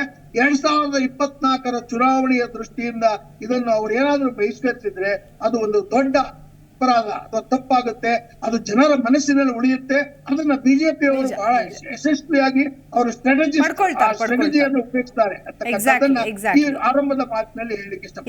ಎಸ್ ಸರ್ ಮಾತಾಡ್ತೀನಿ ಮುಂದಿನ ಭಾಗದಲ್ಲಿ. ಎಸ್ ವಿಜಯ್ ಅವರು, ಮಂದಿರ ಪೂರ್ಣ ಆಗಿಲ್ಲ, ಸೊ ಈ ಸಂದರ್ಭದಲ್ಲಿ ಉದ್ಘಾಟನೆ ಸರಿಯಲ್ಲ ಅದು ಅನ್ನೋದು ಒಂದು ಪಾಯಿಂಟ್, ಕಾಂಗ್ರೆಸ್ನವ್ರ ಪಾಯಿಂಟ್ ಹೇಳ್ತಾ ಇದ್ದೀನಿ. ಅದ್ರ ಜೊತೆಗೆ ಇದನ್ನು ಕಂಪ್ಲೀಟ್ ಆಗಿ ಒಂದು ರಾಜಕೀಯ ಪಕ್ಷದ ಕಾರ್ಯಕ್ರಮವನ್ನಾಗಿ ಸೀಮಿತಗೊಳಿಸ್ಬಿಟ್ಟಿದ್ದಾರೆ ಬಿಜೆಪಿಯವರು. ಇದು ಬಿಜೆಪಿ ಕಾರ್ಯಕ್ರಮ ಅನ್ನೋ ನಿಟ್ಟಿನಲ್ಲೇ ಪೋರ್ಟ್ರೇ ಮಾಡ್ತಾ ಇದ್ದಾರೆ. ಪ್ರಾರಂಭದಿಂದಲೂ ಹಾಗೆ ಮಾಡ್ಕೊಂಡು ಬಂದರು, ಆಹ್ವಾನ ಕೊಡೋದಕ್ಕೂ ಕೂಡ ಹಾಗೆ ಮಾಡಿದ್ರು. ಎಲ್ಲೋ ಕೆಲವು ಆಯ್ದ ನಾಯಕರನ್ನ ಬಿಟ್ಟು ಎಲ್ಲ ಕಾಂಗ್ರೆಸ್, ಖುದ್ದು ಸಿಎಂ ಸಿದ್ದರಾಮಯ್ಯನವ್ರಿಗೂ ಆಹ್ವಾನ ಬರಲಿಲ್ಲ ಅನ್ನುವಂಥ ಚರ್ಚೆಗಳಾಯಿತು ರಾಜ್ಯದಲ್ಲಿ. ಸೊ ಈ ಕಾರಣಕ್ಕೋಸ್ಕರ ಈ ಥರ ಇಬ್ಬಗೆಯ ನೀತಿ ಅನುಸರಿಸಿದ್ದಕ್ಕೋಸ್ಕರ ನಾವು ಹೋಗ್ತಾ ಇಲ್ಲ ಅನ್ನೋದು ಎಲ್ಲೋ ಒಂದು ಮಾತು ಕೇಳಿ ಬರ್ತಾ ಇದೆ. ಏನು ಹೇಳ್ತೀರಿ ವಿಜಯ್ ಅವರೇ? ನೋಡಿ, ಕಾಂಗ್ರೆಸ್ ಅವ್ರದ್ದು ಮುಖ ಮತ್ತು ಮುಖವಾಡ ಎರಡೂ ಕಳಚಿ ಬಿದ್ದಿದೆ. ಇದು ಕಾಂಗ್ರೆಸ್ದ ಈ ಮನಸ್ಥಿತಿ ಇದೆಯಲ್ಲ, ಇದು ಹೊಸದಲ್ಲ. ಇದು ಮುಂಚಿಂದನೂ ಅವ್ರ ಮನಸ್ಥಿತಿ ಈ ಥರನೇ ಬರ್ತಾ ಇದೆ. ನಾವು ಒಂದೇ ಒಂದು ಇನ್ಸಿಡೆಂಟ್ ಹೇಳಕ್ಕೆ ಇಷ್ಟಪಡ್ತೀನಿ. ಉತ್ತರ ಪ್ರದೇಶದಲ್ಲಿ 1999ರಲ್ಲಿ ಎಲೆಕ್ಷನ್ ಆಗಿರೋ ಟೈಮಲ್ಲಿ ಅಲ್ಲಿಗೆ ಕೊಯ್ಲೇಷನ್ ಗೌರ್ಮೆಂಟ್ ಬರುತ್ತೆ. SP ಗೌರ್ಮೆಂಟು, ಆಮೇಲೆ BSP ಗೌರ್ಮೆಂಟು, ಆಮೇಲೆ ಕಾಂಗ್ರೆಸ್ ಗೌರ್ಮೆಂಟು, 3 ಜನನು ಸೇರ್ಕೊಂಡು ಸಮ್ಮಿಶ್ರ ಸರ್ಕಾರ ಮಾಡ್ತಾರೆ. ಆ ಸಮ್ಮಿಶ್ರ ಸರ್ಕಾರಕ್ಕೆ ಏನು ಗೊತ್ತಾ ಟ್ಯಾಗ್ಲೈನ್ ಕೊಡೋದು ಅವರು, ಅದಕ್ಕೆ ಸಪೋರ್ಟ್ ಮಾಡೋದು ಯಾರು ಗೊತ್ತಾ? ಕಾಂಗ್ರೆಸ್ ಸಪೋರ್ಟ್ ಮಾಡ್ತಾರೆ. ಆ ಕೊಟ್ಟಿದ್ದ ಟ್ಯಾಗ್ಲೈನ್ ಏನು ಗೊತ್ತಾ? ಮಿಲೆ ಹುವೆ ಮುಲಾಯಂ ಔರ್ ಕಾಂಶಿರಾಮ್, ಹವಾ ಮೇ ಉಡ್ಗೈ ಜೈ ಶ್ರೀರಾಮ್ ಅಂತ ಟ್ಯಾಗ್ಲೈನ್ ಕೊಟ್ಟಿದ್ದು ಯಾರು ಗೊತ್ತಾ? ಕಾಂಗ್ರೆಸ್ ಅವರು. SP ಸಪೋರ್ಟ್ ಮಾಡ್ತಾರೆ, BSP ಸಪೋರ್ಟ್ ಮಾಡ್ತಾರೆ ಕಾಂಗ್ರೆಸ್ ಅವರು, ಆಯ್ತಾ? ಈ ಥರ ಟ್ಯಾಗ್ಲೈನ್ ಕೊಟ್ಟವರು ಹವಾ ಮೇ ಉಡ್ಗೈ ಜೈ ಶ್ರೀರಾಮ್ ಅಂತ ಆವತ್ತಿಂದಾನೇ ಟ್ಯಾಗ್ಲೈನ್ ಕೊಟ್ಟು ಬಂದು 2019ರಲ್ಲಿ ಕಪಿಲ್ ಸಿಬ್ಬಲ್ ಅವರು ಹೇಳ್ತಾರೆ, ಸುಪ್ರೀಂ ಕೋರ್ಟ್ ಒಂದು ಮನವಿ ಸಲ್ಲಿಸ್ತಾರೆ, ಇವಾಗ ಎಲೆಕ್ಷನ್ ಇದನ್ನು ಜಡ್ಜ್ಮೆಂಟ್ ಕೊಡಬೇಡಿ, ಎಲೆಕ್ಷನ್ಗೆ ಎಫೆಕ್ಟ್ ಆಗುತ್ತೆ, ಯಾರೋ ಒಂದು ಪಕ್ಷ ಅದನ್ನು ಅಡ್ವಾಂಟೇಜ್ ತೊಗೋತಾರೆ ಅನ್ನೋದು ನಿಮ್ಮ ಜಡ್ಜ್ಮೆಂಟನ್ನು ಮುಂದೆ ಹಾಕಿ ಅಂತ ಹೇಳ್ತಾರೆ. ಇಷ್ಟು 40-60 ವರ್ಷದಿಂದ ಇಷ್ಟು ಜನ ಈ ಥರ ಮೈಂಡ್ಸೆಟ್ ಹಾರ್ಕೊಂಡ್ಬಂದಿರೋರು 2024ರಲ್ಲೂ ಕಾಂಗ್ರೆಸ್ ಅವರು ಅದೇ ಮೈಂಡ್ಸೆಟ್ ಇಟ್ಕೊಂಡು ಬಂದಿದ್ದಾರಲ್ಲ, ಅದಕ್ಕೆ ದೇವರೇ ಕಾಪಾಡಬೇಕು, ಆಯಿತಾ. ಇದಕ್ಕೆ ಅವ್ರಿಗೆ ಇದಕ್ಕೆ ಮದ್ದಿದೆಯಾ, ಈ ಥರ ಮೈಂಡ್ಸೆಟ್ಗೆ ಏನಾದರೂ ಮದ್ದಿದೆಯಾ, ಕಾಂಗ್ರೆಸ್ ಅವರೇ ಮದ್ದು ಕಂಡಿಡ್ಕೋಬೇಕು. ಇದನ್ನು ಪೊಲಿಟಿಕಲ್ ಆಮೇಲೆ ಪೊಲಿಟಿಕಲ್ ಮಾಡ್ತಾ ಇರೋದೆ, ಪೊಲಿಟಿಸೈಸೇಷನ್ ಮಾಡ್ತಾ ಇದ್ದಾರೆ. ನಾವಂತೂ ಮಾಡ್ತಾ ಇಲ್ಲ, BJP ಅಂತೂ ಮಾಡ್ತಾ ಇಲ್ಲ. ಇದ್ರ ಮೇಲೆ ಪಾಮೆ ಕುಲಾಡಿ ಮಾರೋಣ ಅಂತ ಕಾಂಗ್ರೆಸ್ ಅವರು ಅವರಾಗೆ ಹೇಳ್ಕೊತಾ ಇರೋದು. ಯಾಕೆಂದ್ರೆ ಅಲ್ಲಲ್ಲ, ಇದನ್ನ ನೋಡಿ, ಹಾಗಾದ್ರೆ ಇವಾಗ ನಾನು ಹೇಳ್ಬೋದಲ್ಲ, ಈ ಭಾರತ್ ನ್ಯಾಯ ಯಾತ್ರಾ ಅಂತ ಮಾಡ್ತಾ ಇದಾರಲ್ಲ, ಇದು ಕಾಂಗ್ರೆಸ್ ಅವ್ರದ್ದು. ಇವಾಗ ಅದನ್ನ ಕೋಯಿನ್ಸೈಡಿಂಗ್ ವಿತ್ ಜನವರಿ 22 ಪ್ರಾಣ ಪ್ರತಿಷ್ಠಾನಕ್ಕೆ ಅದನ್ನ ಕೋಯಿನ್ಸೈಡ್ ಆಗ್ತಾ ಇದೆಯಲ್ಲ. ಈ 2024ಕ್ಕೆ ಕಾಂಗ್ರೆಸ್ ಅವ್ರದ್ದು ಇದನ್ನ ಎಲೆಕ್ಷನ್ ಯಾತ್ರಾ ಅಂತ ಮಾಡ್ಬೋದಲ್ಲ. ಇವಾಗ ಜಾನ್ವರಿಲಿ ಪಾರ್ಲಿಮೆಂಟ್ ಸೆಷನ್ ಬರ್ತಾ ಇದೆ, ಫೆಬ್ರವರಿಲಿ ಇದು ಬರ್ತಾ ಇದೆ, ಬಡ್ಜೆಟ್ ಸೆಷನ್ ಬರ್ತಾ ಇದೆ, ಮಾರ್ಚಲ್ಲಿ ಎಲೆಕ್ಷನ್ ಅನೌನ್ಸ್ ಆಗುತ್ತೆ. ಇವರು ಎಲೆಕ್ಷನ್ ಇದಕ್ಕೇನೆ 2024ಕ್ಕೆ ಎಲೆಕ್ಷನ್ ಯಾತ್ರೆ ಮಾಡ್ತಾ ಇದ್ದಾರೆ ಅಂತ ನಾವೂ ಹೇಳ್ಬೋದಲ್ಲ. ಸೊ ಇದು ಈ ಕಾಂಗ್ರೆಸ್ ಆಷಾಢ ಭೂತಿತನ. ಯಾಕೆಂದ್ರೆ ಇವರು ಇನ್ನೊಂದು ವಿಷಯ ಹೇಳಕ್ಕೆ ಇಷ್ಟಪಡ್ತೀನಿ. ಕಾಂಗ್ರೆಸ್ ಅಲ್ಲಿ ತುಂಬಾ ಹಿರಿಯರಾದಂಥ ಲೀಡರ್ ಇದ್ದಾರೆ, ಆಚಾರ್ಯ ಪ್ರಮೋದ್ ಕೃಷ್ಣನ್ ಅಂತ. ಆಚಾರ್ಯ ಪ್ರಮೋದ್ ಕೃಷ್ಣನ್ ಅವರು ತುಂಬ ಯಾರಿಗೆ ಪ್ರಿಯಾಂಕಾ ವಾದ್ರಾಗೆ ತುಂಬ ಹತ್ತಿರವಾದಂಥ ಕಾಂಗ್ರೆಸ್ ಲೀಡರು, ಆಮೇಲೆ ಒಂಥರ ಗೈಡ್ ಇದ್ದಂಗೆ ಅವ್ರು ಹೇಳ್ತಾನೆ ಇದ್ದಾರೆ. ಇದು ನಾನೆಲ್ಲ ಹೇಳ್ತಾ ಇರೋದು, ಅವರೇ ಹೇಳ್ತಾ ಇದ್ದಾರೆ. ಯಾಕಂದ್ರೆ ಈ ಹಿಂದೂ ವಿರೋಧಿ ನೀತಿನ ಬಿಟ್ಬಿಡಿ, ಅವರು ಚಾನ್ಸ್ ಸಿಕ್ಕುವಾಗಲೆಲ್ಲ ಹೇಳ್ತಾನೆ ಇದ್ದಾರೆ. ಆದ್ರೂ ಕಾಂಗ್ರೆಸ್ ಅವ್ರಿಗೆ ಈ ಹಿಂದೂ ಅವ್ರ ಮೇಲೆ ಇರೋವಂಥ ಈ ಯಾಕೆ ಅವ್ರದ್ದು ವೋಟ್ ಬ್ಯಾಂಕ್ ಹಾಳಾಗ್ಬಿಡುತ್ತೆ ಅಂತನ ಅವ್ರಿಗೆ ಒಂಥರ ಒಂದೇ ಸೆಕೆಂಡ್ ಕ್ಯಾಚ್ 22 ಸಿಚುಯೇಷನ್ ಅಂತ ಹೇಳ್ತಾರೆ ಅವರು. ಈ ಕ್ಯಾಶ್ ಇವ್ರಿಗೆ ಈ ಕಡೆ ನಾನು ಹಿಂದೂ ಪರಾನೂ ಅಂತ ಹೇಳಕ್ಕಾಗಲ್ಲ, ದೇವಸ್ಥಾನಕ್ಕೆ ಬರ್ತೀನಿ ಅಂತಲೂ ಹೇಳಕ್ಕಾಗಲ್ಲ. ಇದೆಲ್ಲ ಹೇಳ್ಬಿಟ್ರೆ ಅವ್ರಿಗೆ ಆ ವೋಟ್ ಬ್ಯಾಂಕ್ ಇದೆಯಲ್ಲ, ಆ ವೋಟ್ ಬ್ಯಾಂಕ್ ಅನ್ನು ಕಳಚಿ ಬಿದ್ದೋಗ್ಬಿಡುತ್ತೆ. ನಿಮಗೂ ಬರಬಾರ್ದು ಅನ್ನೋದೇ ಇದೆ ಬಿಡ್ರಿ. ಇಲ್ಲ ಹೋಗ್ಲಿ, ಅವ್ರು ಬಂದ ದೇವಸ್ಥಾನ ಬರದೇ ಇದ್ರೆ ಒಳ್ಳೇದು ಅಂತಾರೆ. ನಿಮ್ಮ ನಾಯಕರು ಹೇಳಿದ್ದಾರೆ ಇವತ್ತು, ಅಯ್ಯೋ ಬರದೇ ಇದ್ರೆ ಒಳ್ಳೇದು, ಬಹಳ ಒಳ್ಳೇದು ಅಂತ ಹೇಳ್ತಾ ಇದ್ದಾರೆ. ಮಾತಾಡ್ತೀನಿ ವಿಜಯ್ ಭವ್ಯಗೌಡರು, ಏನ್ ಹೇಳ್ತೀರಿ? ಮೊದಲನೇದಾಗಿ ಸರ್ ಹೇಳ್ದ ಇದೆಲ್ಲ ಕೇಳಿಸ್ಕೊತಾ ಇದ್ದೀನಿ. ಏನಂದ್ರೆ ರಾಮ ಅನ್ನೋ ಹೆಸರಿದೆಯಲ್ಲ, ಅದು ನಾವು ಚಿಕ್ಕವರಿಂದ ಕೇಳಿರೋದು, ಇದೆಲ್ಲ ನೋಡೋದಕ್ಕಿಂತ ಮುಂಚೆ ಕೇಳಿರೋದು. ರಾಮ ಅನ್ನೋ ಪದ ಕೇಳಿದ್ರೆ ಒಂದು ಸಿಂಪಲ್ ಶಬ್ದ, ಆನಂದವಾಗುತ್ತೆ, ಅಷ್ಟೇ ನಮಗೆಲ್ಲ ಗೊತ್ತಿದ್ದು. ಆದರೆ ಇವಾಗ ಏನಾಗಿದೆ, ರಾಮ ಅನ್ನೋ ಪದ ಕೇಳಿದ್ರೆ ನಮಗೆಲ್ಲ ರಾಜಕೀಯದಲ್ಲಿ ನಡೆಯುವಂಥ ಆಗು ಹೋಗುಗಳು, ನರೇಂದ್ರ ಮೋದಿ ಅವರು ಅಥವಾ ಇನ್ನೇನೋ ಅವ್ರ ಪಕ್ಷದಲ್ಲಿ ಆಗ್ತಾ ಇರೋದು, ಅಥವಾ ವಿರೋಧ ಪಕ್ಷ ಇವರು ಏನು ಹಿಂದುತ್ವ ದ್ವೇಷಿಗಳು, ಹಿಂದೂ ದ್ವೇಷಿಗಳು, ಈ ಥರ ಎಲ್ಲ ಒಂದು ವಿಚಾರಗಳು ನಮಗೆ ಬರ್ತಾ ಇದೆ. ಬಟ್ ಇನ್ನೊಂದು ವಿಚಾರ ಏನಂದರೆ, ಭಾರತೀಯ ಜನತಾ ಪಾರ್ಟಿಯವರು ಈ ಒಂದು ಎಲೆಕ್ಷನ್ ಇಯರಲ್ಲಿ ರಾಮ ಮಂದಿರದ ಉದ್ಘಾಟನೆಯನ್ನು ಇಟ್ಕೊಂಡಿರೋದು ಇದೊಂದು ಗ್ಲೋರಿಫಿಕೇಶನ್, ವೈಭವೀಕರಣ, ರಾಮನಾಮದ ವೈಭವೀಕರಣ ಅಂತ ಹೇಳ್ತಾರೆ. ರಾಮ ಅಂದರೆ ಏನು? ರಾಮ ಅಂದರೆ ಒಬ್ಬ ಸಾಧಾರಣ ಮನುಷ್ಯ, ಉತ್ತಂಗಕ್ಕೆ ಏರಿದಂಥ ಮನುಷ್ಯ. ಏನಕ್ಕೆ ಉತ್ತಂಗಕ್ಕೆ ಏರಿದ?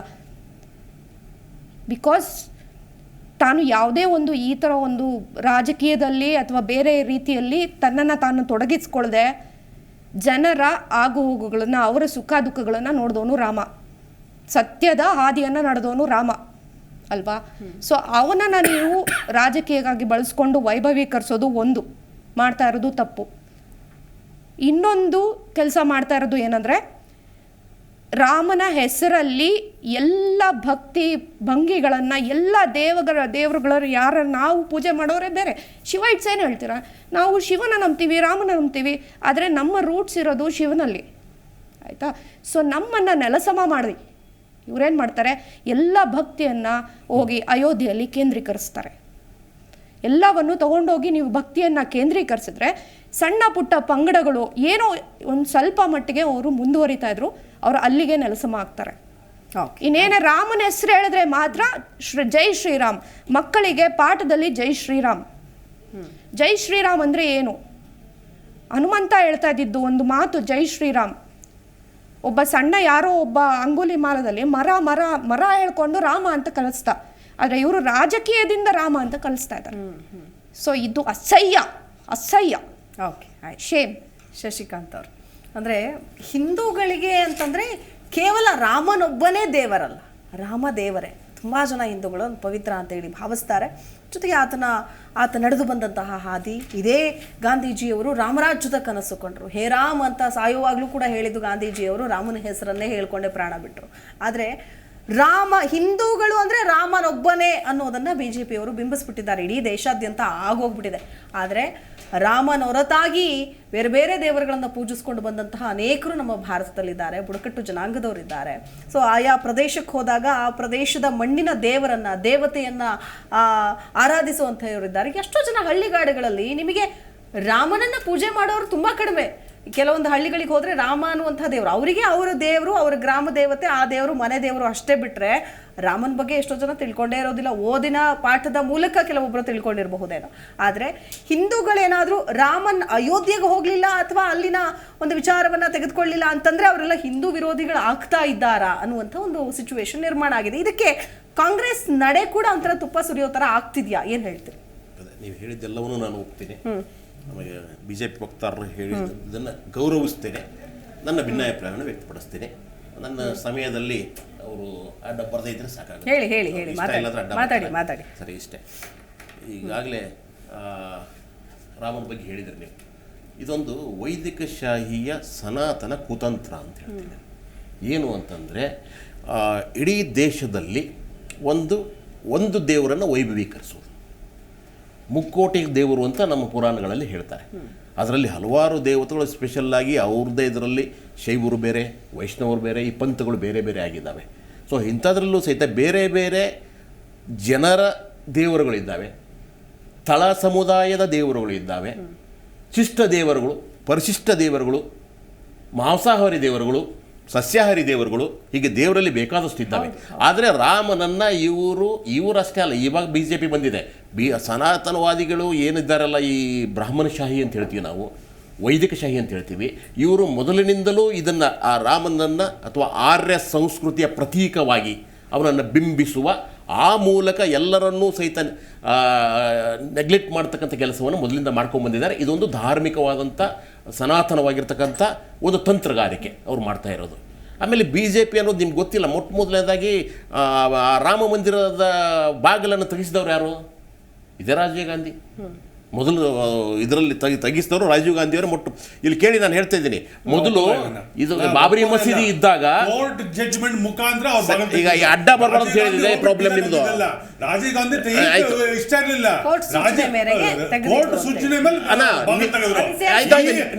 ನಿಮ್ಮ ಸಮಯ ಬಂದಾಗ ಹೇಳಿ ನೀವು.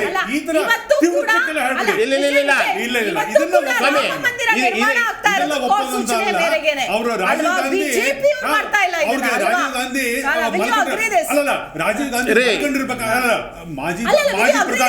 ಮಾಜಿ ಪ್ರಧಾನಿ ಒಪ್ಕೋಬೇಕಾಗತ್ತೆ. ಏನು ಇವತ್ತು ಕೂಡ ಆಗ್ತಾ ಇರೋ ರಾಮ ಮಂದಿರ ಕೋರ್ಟ್ ಸೂಚನೆಯ ಮೇರೆಗೆ ಆಗ್ತಾ ಇರೋದು. BJP ಅವ್ರು ಕಟ್ಟಿ ಏನು ರಾಮ ಮಂದಿರ ನಿರ್ಮಾಣ ಆಗ್ತಾ ಇಲ್ಲ ಅಲ್ವಾ? ಕೋರ್ಟ್ ಡಿಸಿಷನ್ ಬರುತ್ತೆ, ತೀರ್ಪು ಬರುತ್ತೆ, ಎಲ್ಲರೂ ಕೂಡ ಸೇರಿ ದೇಣಿಗೆಯನ್ನ ಕೊಟ್ಟು ರಾಮ ಮಂದಿರ ನಿರ್ಮಾಣ ಆಗ್ತಿದೆ. BJP ಬಿಲ್ಟ್ ಮಾಡ್ತಾ ಈ ಕೇಸ್ ಡಿಸ್ಪ್ಯೂಟೆಡ್ ಆಗಿದ್ವಾಗ ಪದೇ ಪದೇ ರಾಮ ಮಂದಿರ ಕಟ್ಟಕ್ಕೆ ನಾನು ಮಾತಾಡ್ತೀನಿ ವಿಜಯ್. ಅಯೋಧ್ಯೆಯಲ್ಲಿ ನಿರ್ಮಾಣ ಆಗ್ತಾ ಇರೋ ರಾಮ ಮಂದಿರಕ್ಕೂ ನಾವು ಹೋಗಲ್ಲ ಅಂತ ಹೇಳೋದು ಕೂಡ ಸರಿಯಲ್ಲ ಅಲ್ವಾ? ಅದಕ್ಕೇನು ಹೇಳ್ತೀವಿ? ಸರಿ ಅಥವಾ ತಪ್ಪು ಅಂತ ಹೇಳಕ್ ನಾವ್ಯಾರು ನೀವ್ಯಾರು? ಅದೇನಾದ್ರೂ ಸಾಂವಿಧಾನಿಕವಾಗಿ ಹೋಗಲೇಬೇಕು ಅಂತ ಏನಾದರೂ ಇದೆಯಾ? ಇಲ್ಲ. ಕಾನೂನಾತ್ಮಕವಾಗಿ ಇಂಥವ್ರಿಗೆ ಹೋಗಲೇಬೇಕು ಅಂತ ಏನಾದರೂ ಇದೆಯಾ? ಇಲ್ಲ.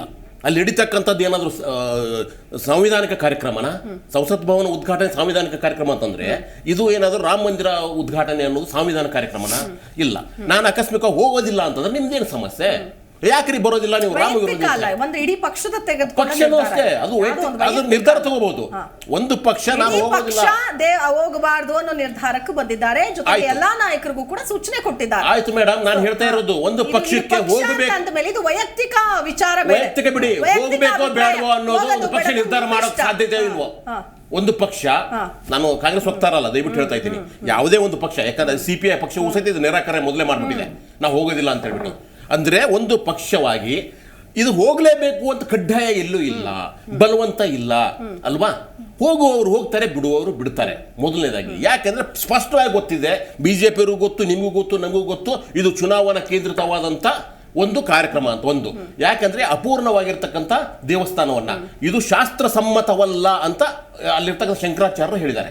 ನಿಮಗೆ ಹೇಳ್ತಾ ಇದ್ದೀನಿ, ಈಗೆಲ್ಲ ಕಾಂಗ್ರೆಸ್ ಮೇಲೆ ಗೂಬೆ ಕೂಡಿಸ್ತಾರಲ್ವಾ, ಓಕೆ ಆಗಲಿ, ಪರವಾಗಿಲ್ಲ. ಕಾಂಗ್ರೆಸ್ ಅವರು ಸಾಫ್ಟ್ ಹಿಂದುತ್ವವಾದಿಗಳೇ, ಇವರು ಉಗ್ರ ಹಿಂದುತ್ವವಾದಿಗಳೇ, ಅದರಲ್ಲಿ ಏನೂ ಭಿನ್ನಾಭಿಪ್ರಾಯ ಇಲ್ಲ ನನಗೆ. ಆದರೆ ಈಗ ಇವರು ಹೇಳ್ತಾರೆ, ನಿಮ್ಗೇನು ಹೇಳ್ತಾರೆ, ಅರ್ಧಂಬರ್ಧ ಕಟ್ಟಿದ ರಾಮ ಮಂದಿರ ಉದ್ಘಾಟನೆಯು ರಾಜಕೀಯ ಪ್ರೇರಿತ. ಪ್ರಧಾನಿ ಮೋದಿ ಪ್ರಾಣ ಪ್ರತಿಷ್ಠಾಪನೆ ಮಾಡುತ್ತಿರುವುದರಿಂದ ಅಲ್ಲಿಗೆ ನಾವು ಹೋಗಲಾರೆವು. ಯಾರು ಹೇಳ್ತಾರೆ ಇದನ್ನ?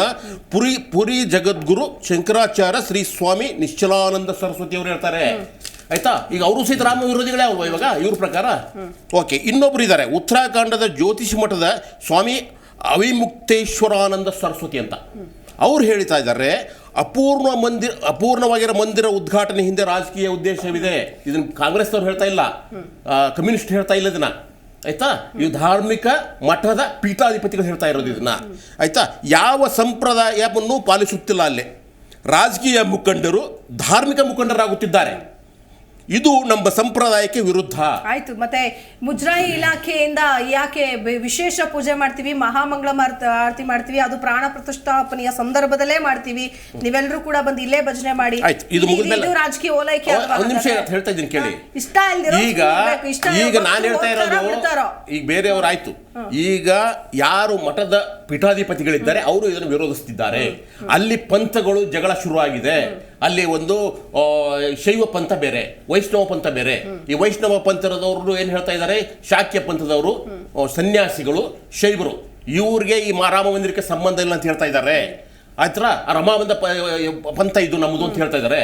ಅವರು ಇವ್ರ ಮೇಲೆ ಗೂಬೆ ಕೂಡಿಸ್ತಾ ಇದ್ದಾರೆ. ಅಂದ್ರೆ ಅವರವರಲ್ಲೇ ರಾಮ ಮಂದಿರ ಕಟ್ಟೋದಕ್ಕೆ ಯಾರ್ಯಾರು ಇದನ್ನ ಮಾಡಿದ್ರು ಅವರವರಲ್ಲೇ ಜಗಳ ಶುರು ಆಗಿದೆ. ಇವಾಗ ಕಾಂಗ್ರೆಸ್ ಬಿಟ್ಟು ರಾಜಕೀಯ ಮಾಡ್ತಾ ಇದೆ, BJP ರಾಜಕೀಯ ಮಾಡ್ತಾ ಇದೆ. ಅದ್ರ ಮಧ್ಯದಲ್ಲಿ ಈ ಎಲ್ಲ ಸ್ವಾಮೀಜಿಗಳು ಹೇಳ್ತಾ ಇದ್ದಾರೆ, ಅಲ್ಲಿ ಮೋದಿ ಅವರು ಬಂದು ಅದನ್ನು ಮುಟ್ಟಿದಂತ ಯಾವುದೇ ಒಂದು ಮೂರ್ತಿಯನ್ನ ಪ್ರತಿಷ್ಠಾಪನೆ ಮಾಡೋದಕ್ಕೆ ನಾವು ಹೋಗೋದಿಲ್ಲ ಅಂತ ಹೇಳ್ತಾ ಇದ್ದಾರೆ. ನಿಮಿಷ ಶಶಿಕಾಂತ್ ಅವರೇ, ಚಂಬಿ ಪುರಾಣಿಕ್ ಸರ್, ಸೊ ರಾಜಕೀಯಕರಣಗೊಳಿಸೋದ್ರ ಜೊತೆಗೆ ಈಗ ಹೋಗ್ತಾ ಇರುವಂತಹ ಅಂದ್ರೆ ಆಹ್ವಾನ ಕೊಡುವಂತಹ ನಿಟ್ಟಿನಲ್ಲೂ ಕೂಡ ಈಗ ನಾವೇನು ಟ್ರಸ್ಟ್ ಅಂತ ಏನು ಹೇಳ್ತೀವಿ, ಸೊ ರಾಮ ಜನ್ಮಭೂಮಿಯ ಟ್ರಸ್ಟ್ ಏನ್ ಮಾಡ್ಕೊಂಡಿದ್ದಾರೆ, ಈ ಟ್ರಸ್ಟ್ ಸೊ ಇಲ್ಲಿಂದಲೂ ಕೂಡ ಆಹ್ವಾನ ಕೊಡೋ ಸಂದರ್ಭದಲ್ಲಿ ನಾನು ಹೇಳ್ತಾ ಇದ್ದೆ, ಅಂದ್ರೆ ಅವ್ರಿಗೆ ಗೊತ್ತಿಲ್ಲ ನನಗೆ ಯಾವ ಮಾನದಂಡದ ಆಧಾರದ ಮೇಲೆ ಆಹ್ವಾನಗಳನ್ನು ಕೊಡ್ತಾ ಇದ್ದಾರೆ. BJP ಅವರು ಹೇಳ್ತಿದ್ದಾರೆ ಅದಕ್ಕೂ ನಮಗೂ ಸಂಬಂಧನೇ ಇಲ್ಲ ಅಂತ. ಬಟ್ ಅದು ಕಂಪ್ಲೀಟ್ ಆಗಿ ನಡೆದುಕೊಂಡು ಬಂದಿದ್ದು ದೊಡ್ಡ ದೊಡ್ಡ ನಾಯಕರನ್ನ ಬಿಟ್ರೆ, ಸೊ BJP ಹಲವು ನಾಯಕರಿಗೆ ಕೊಟ್ಟಿದ್ದಾರೆ, ಬಟ್ ಕಾಂಗ್ರೆಸ್ ನಾಯಕರಿಗೆ ಎಷ್ಟೋ ಜನರನ್ನ ಕಡೆಗಣಿಸಿದ್ದಾರೆ ಅನ್ನೋದನ್ನ, ಅಂದ್ರೆ ಅವ್ರು ರಾಮ ಭಕ್ತರಾಗಿದ್ರು, ದೇಣಿಗೆ ಕೊಟ್ಟವರನ್ನೂ ಕರೆದಿಲ್ಲ ಅನ್ನುವಂಥ ಆರೋಪಗಳನ್ನ ನಾವು ಖುದ್ದು ಕಾಂಗ್ರೆಸ್ ನಾಯಕರೇ ಮಾಡಿದ್ದನ್ನು ಕೂಡ ಕೇಳಿದ್ವಿ. ಸೊ ಬರೋವರೆಗೂ ನಮಗೆ ಬಂದಿಲ್ಲ ಅನ್ನೋ ಆರೋಪಗಳನ್ನು ಮಾಡಿದ್ದನ್ನು ಕೂಡ ಕೇಳಿ ಬಂದ್ವಿ. ಸೊ ಇದನ್ನ ನೋಡ್ತಾ ಇದ್ರೆ ಇದು ಆಬ್ವಿಯಸ್ಲಿ ಇವ್ರು ಆಲ್ರೆಡಿ ಡಿಸೈಡ್ ಆಗ್ಬಿಟ್ಟಿದ್ದಾರೆ, ಇಂಥವರೇ ಬರಬೇಕು, ಇಂಥವ್ರು ಬೇಡ ಅಂತ. ಹೇಗೆ, ಏನ್ ಹೇಳ್ತೀರಿ?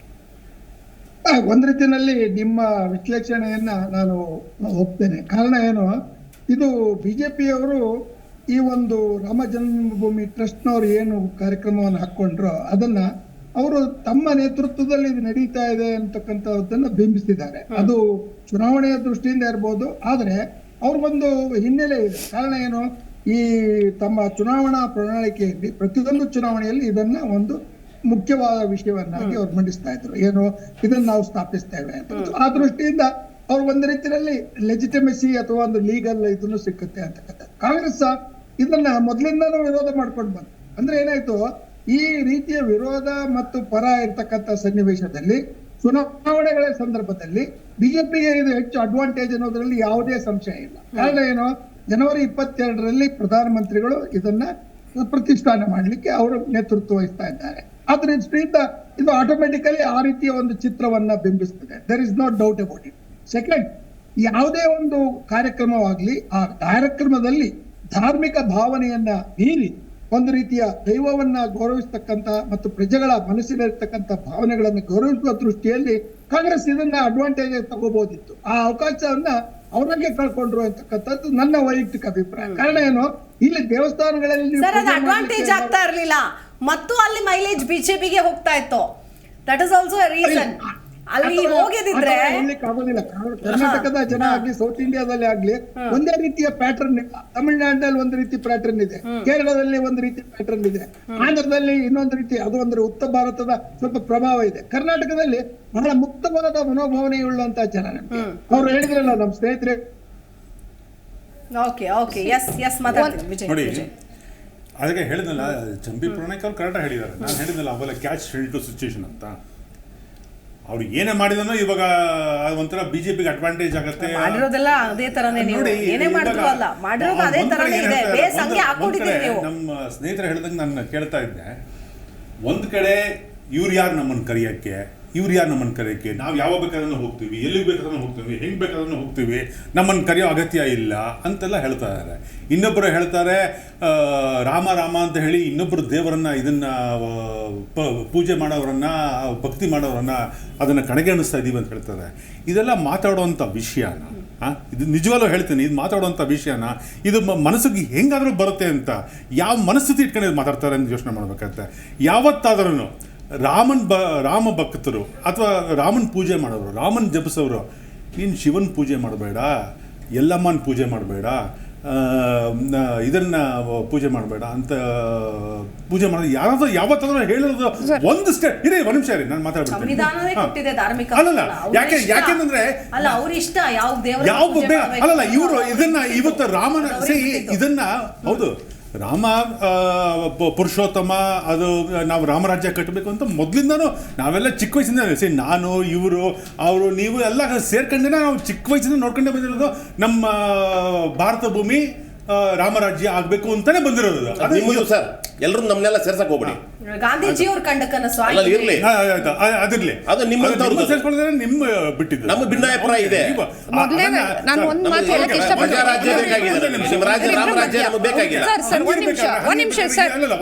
ನೀವು ಬರೀ ಸನ್ನಿವೇಶಗಳನ್ನ ಹೇಳ್ತಾರೆ, ಅದೇನೋ ಕ್ಯಾಚ್ 92 ಕ್ಯಾಚ್ 99 ಹೇಳ್ತೀನಿ ಸರ್. ನಿಮ್ ಸನ್ನಿವೇಶನ ಹೇಳ್ತೀನಿ ನಾನು. ನಿಮ್ ಸನ್ನಿವೇಶ ಏನಿದ್ರು ಇವಾಗ ಆಗ್ತಾ ಇರೋದು ಸ್ನೋಬಾಲ್ ಎಫೆಕ್ಟ್ ಅಂತಾರೆ. ಮೇಲಿಂದ ದಡ್ ರಾಮರಾಜ್ಯ ನೀವು ಎಕ್ಸ್ಪೆಕ್ಟ್ ಮಾಡ್ತಾ ಇರೋದೇ ಅದನ್ನ ಸರ್. ಆ ರಾಮರಾಜ್ಯ ಮೇಲಿಂದ ಕೆಳಗೆ ಉರುಳು ಬರೋದಕ್ಕೆ ಸಾಧ್ಯ ಇಲ್ಲ ಸರ್. ಯಾರ್ಯಾರು ಎತ್ತಿಸ್ತಾ ಇದ್ದಾರೆ, ಎಂತೆಂತ ಲೀಡರ್ಗಳನ್ನ ಕಳಿಸ್ತಾ ಇದ್ದಾರೆ ರಾಮರಾಜ್ಯ ಎತ್ತಕ್ಕೆ. ಎಲ್ಲ ರಾಮರಾಜ್ಯ ಆಗಿರೋದಕ್ಕೆ ಯಾತಕ್ಕೆ ನಾನು ಒಂದು ಉದಾಹರಣೆ ಕೊಡ್ತೀನಿ. ರಾಮನನ್ನ ಎತ್ತುವಂತ ಪ್ರಯತ್ನ ಹೆಂಗೆ ಇದು ಇವ್ರದ್ದು ಮಾಡ್ತಾರೆ ರಾಮರಾಜ್ಯ ಅಂತ ನೋಡಿ. ಮೇಡಮ್, ಬಿಲ್ಕಿಸ್ ಬಾನು ಪ್ರಕರಣದಲ್ಲಿ ಅತ್ಯಾಚಾರಿಗಳನ್ನ ಇವರು ಏನ್ ಮಾಡ್ತಾರೆ,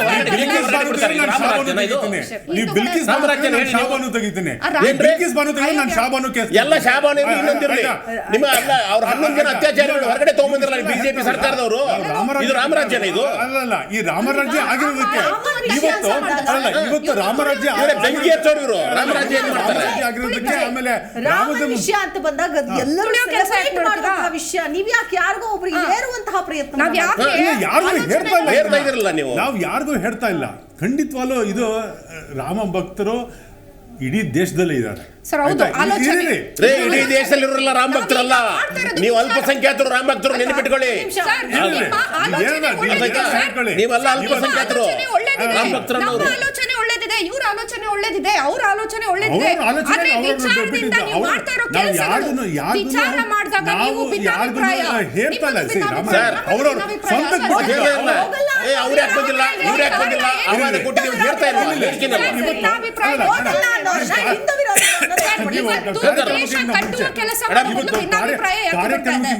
ಕಾರ್ಯಕ್ರಮಕ್ಕಿಂತ ಮುಂಚೆ ನೀವು ಎಲ್ಲಾದ ಸ್ಟೇಟ್ಮೆಂಟ್ಸ್ ಎಲ್ಲ ಹಾಕ್ತಾ ಇದ್ರು. ಎಲ್ಲ ಸ್ಟೇಟ್ಮೆಂಟ್ ಅವ್ರು ಏನ್ ಹೇಳ್ತಾ ಇದ್ರು, ನಮಗ್ ಕರೆದಿಲ್ಲ, ನಾವು ಹೋಗಲ್ಲ, ಕರೆದಿಲ್ಲ, ಹೋಗಲ್ಲ, ಹಂಗೆಲ್ಲ ಹೇಳ್ತಾರೆ. ಕರೆದ್ರು ಹೋಗಲ್ಲ ಅಂತ ಹೇಳಿದ್ದಾರೆ ಕೆಲವು ಜನ. ಕೇಳಿಸ್ಕೊಂಡ್ರಾ? ಹಿಂದೂ ವಿರೋಧಿಗಳು ಎಲ್ರಿಗೂ ನೋಡಿ ಸರ್ ಕಳಚಿಬಿತ್ತು.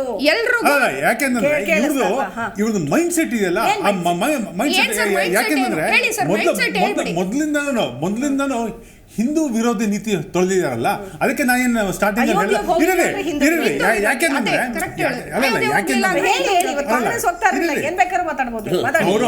ಕೇಳಿಸ್ಕೊತಾ ಇರ್ಬೋದು, ಅವ್ರು ಯಾರ್ಯಾರು ಕೇಳಿಸ್ಕೊತಾ ಇದಾರೆ, ನಿಮ್ಮ ಮುಖವಾಣಿ ಮುಖಾಂತರ ಹೇಳ್ತೇನೆ, ಯಾವ್ಯಾವ ಕಾಂಗ್ರೆಸ್ ಭಕ್ತರು ಕೇಳಿಸ್ಕೊತಾ ಇದ್ರು ಕೇಳಿಸ್ಕೊಳ್ಳಿ, ಆಯ್ತಾ? ನಾವು ಹೇಳ್ತದ ಒಂದಿಷ್ಟೇನೆ, ಹೇಳ್ಬೇಕು ನೀವು ಗಡಗಡ. ಜನವರಿ 22ಕ್ಕೆ ಪ್ರಾಣ ಪ್ರತಿಷ್ಠಾನ ಆಗ್ತಾ ಇದೆ, ಆಯ್ತಾ? ಇದು ದೇಶದ ಒಂದು ಐತಿಹಾಸಿಕ ದಿನ. ಇದು ಅಲ್ಲಲ್ಲ, ದೇಶದ ಐತಿಹಾಸಿಕ ದೇಶದಲ್ಲ. ಇನ್ನು ಒಂದೇ ಒಂದು ವಿಷಯ ಹೇಳ್ಬಿಡ್ತೀನಿ. ಇವರು ಇಷ್ಟೊಂದೆಲ್ಲ ಹೇಳ್ತಾರಲ್ಲ, ಯಾಕಂದ್ರೆ ದೇಶದಲ್ಲ. ಅರವಿಂದ್ ಕೇಜ್ರಿವಾಲ್ ಹೇಳ್ತಾ ಇದ್ರು, ಅರವಿಂದ್ ಕೇಜ್ರಿವಾಲ್ ಹೇಳ್ತಾರ, ಅವ್ರು ಏನ್ ಹೇಳ್ತಾ ಇದ್ರು ಕರೆದ್ರೆ, ರಾಮ ಮಂದಿರ ಯಾಕೆ ಕಟ್ತಿದ್ದೀರಾ? ಸ್ಕೂಲ್ ಕಟ್ಟಿ, ಕಾಲೇಜ್ ಕಟ್ಟಿ, ಏರ್ಪೋರ್ಟ್ ಕಟ್ಟಿ, ರೋಡ್ ಮಾಡಿ ಅದೆಲ್ಲ ಹೇಳ್ತಾ ಇದ್ರು. ನಾವು ಅದೆಲ್ಲ ಮಾಡಿನೇ ಇವತ್ತು ರಾಮ ಮಂದಿರ ಕಟ್ತಾ ಇರೋದು. ಓಕೆನಾ? ಅದೆಲ್ಲ ಕಟ್ಟಿನೇ ನಾವು ರಾಮ ಮಂದಿರ ಕಟ್ತಾ ಇರೋದು. ಯಾಕಂದ್ರೆ ಬರ್ತಾ ಇರೋದಕ್ಕೆ ಹೇಳ್ತೀನಿ, ನಾನು ಅವಾಗ್ಲಿಂದ ಎಷ್ಟು ಸ್ಕೂಲ್ ಕಟ್ಟಿದ್ದಾರೆ ನೀವು? ಎಷ್ಟು ಆಸ್ಪತ್ರೆ ಕಟ್ಟಿದ್ದಾರೆ ಕೇಳಿದ್ರನ್ನ? ಇವಾಗ ಟ್ರೀಟ್ಮೆಂಟ್ ಇಲ್ಲ, ಜನ ಸಾಯ್ತಾ ಇದ್ದಾರೆ. ಚಾನ್ಸ್ ಸಿಗುತ್ತೆ ಸರ್, ನಮ್ದು ಪುಟ್ಟ ಪಕ್ಷ ಹೇಳ್ತೀವಿ ಕೇಳಿ. ಸೊ ಏನಂದ್ರೆ ಇವಾಗ ಆಲೋಚನೆಗಳು ಎಲ್ಲಾರ್ದು ಒಂದು ಲೆವೆಲ್ ಅಲ್ಲಿ ಎಲ್ಲಾರ್ದು ಸಮನಾಗಿರುತ್ತೆ. ಆ ಸಮಾನತೆ ದೃಷ್ಟಿಯಿಂದ ಎಲ್ಲರೂ ಮೇಲೆ ಬರಬೇಕು. ಆ ಸಮಾನತೆಗೆ ಬೇಕಾಗಿರೋದೇನು? ಶಿಕ್ಷಣ. ಕರೆಕ್ಟಾ? ಶಿಕ್ಷಣ ಬೇಕು, ಮತ್ತೆ ವ್ಯವಸ್ಥೆ ಸರಿ ಇರಬೇಕು. ಪ್ರತಿಯೊಂದಕ್ಕೂ ನೀವು ಇವಾಗ ನಿಮ್ಮ ಸುತ್ತಮುತ್ತಲು ಜನರು ಸೇರೋಕೆ ಒಂದು ವ್ಯವಸ್ಥೆಗಳಿರುತ್ತೆ. ಮತ್ತೆ ನಿಮ್ಮ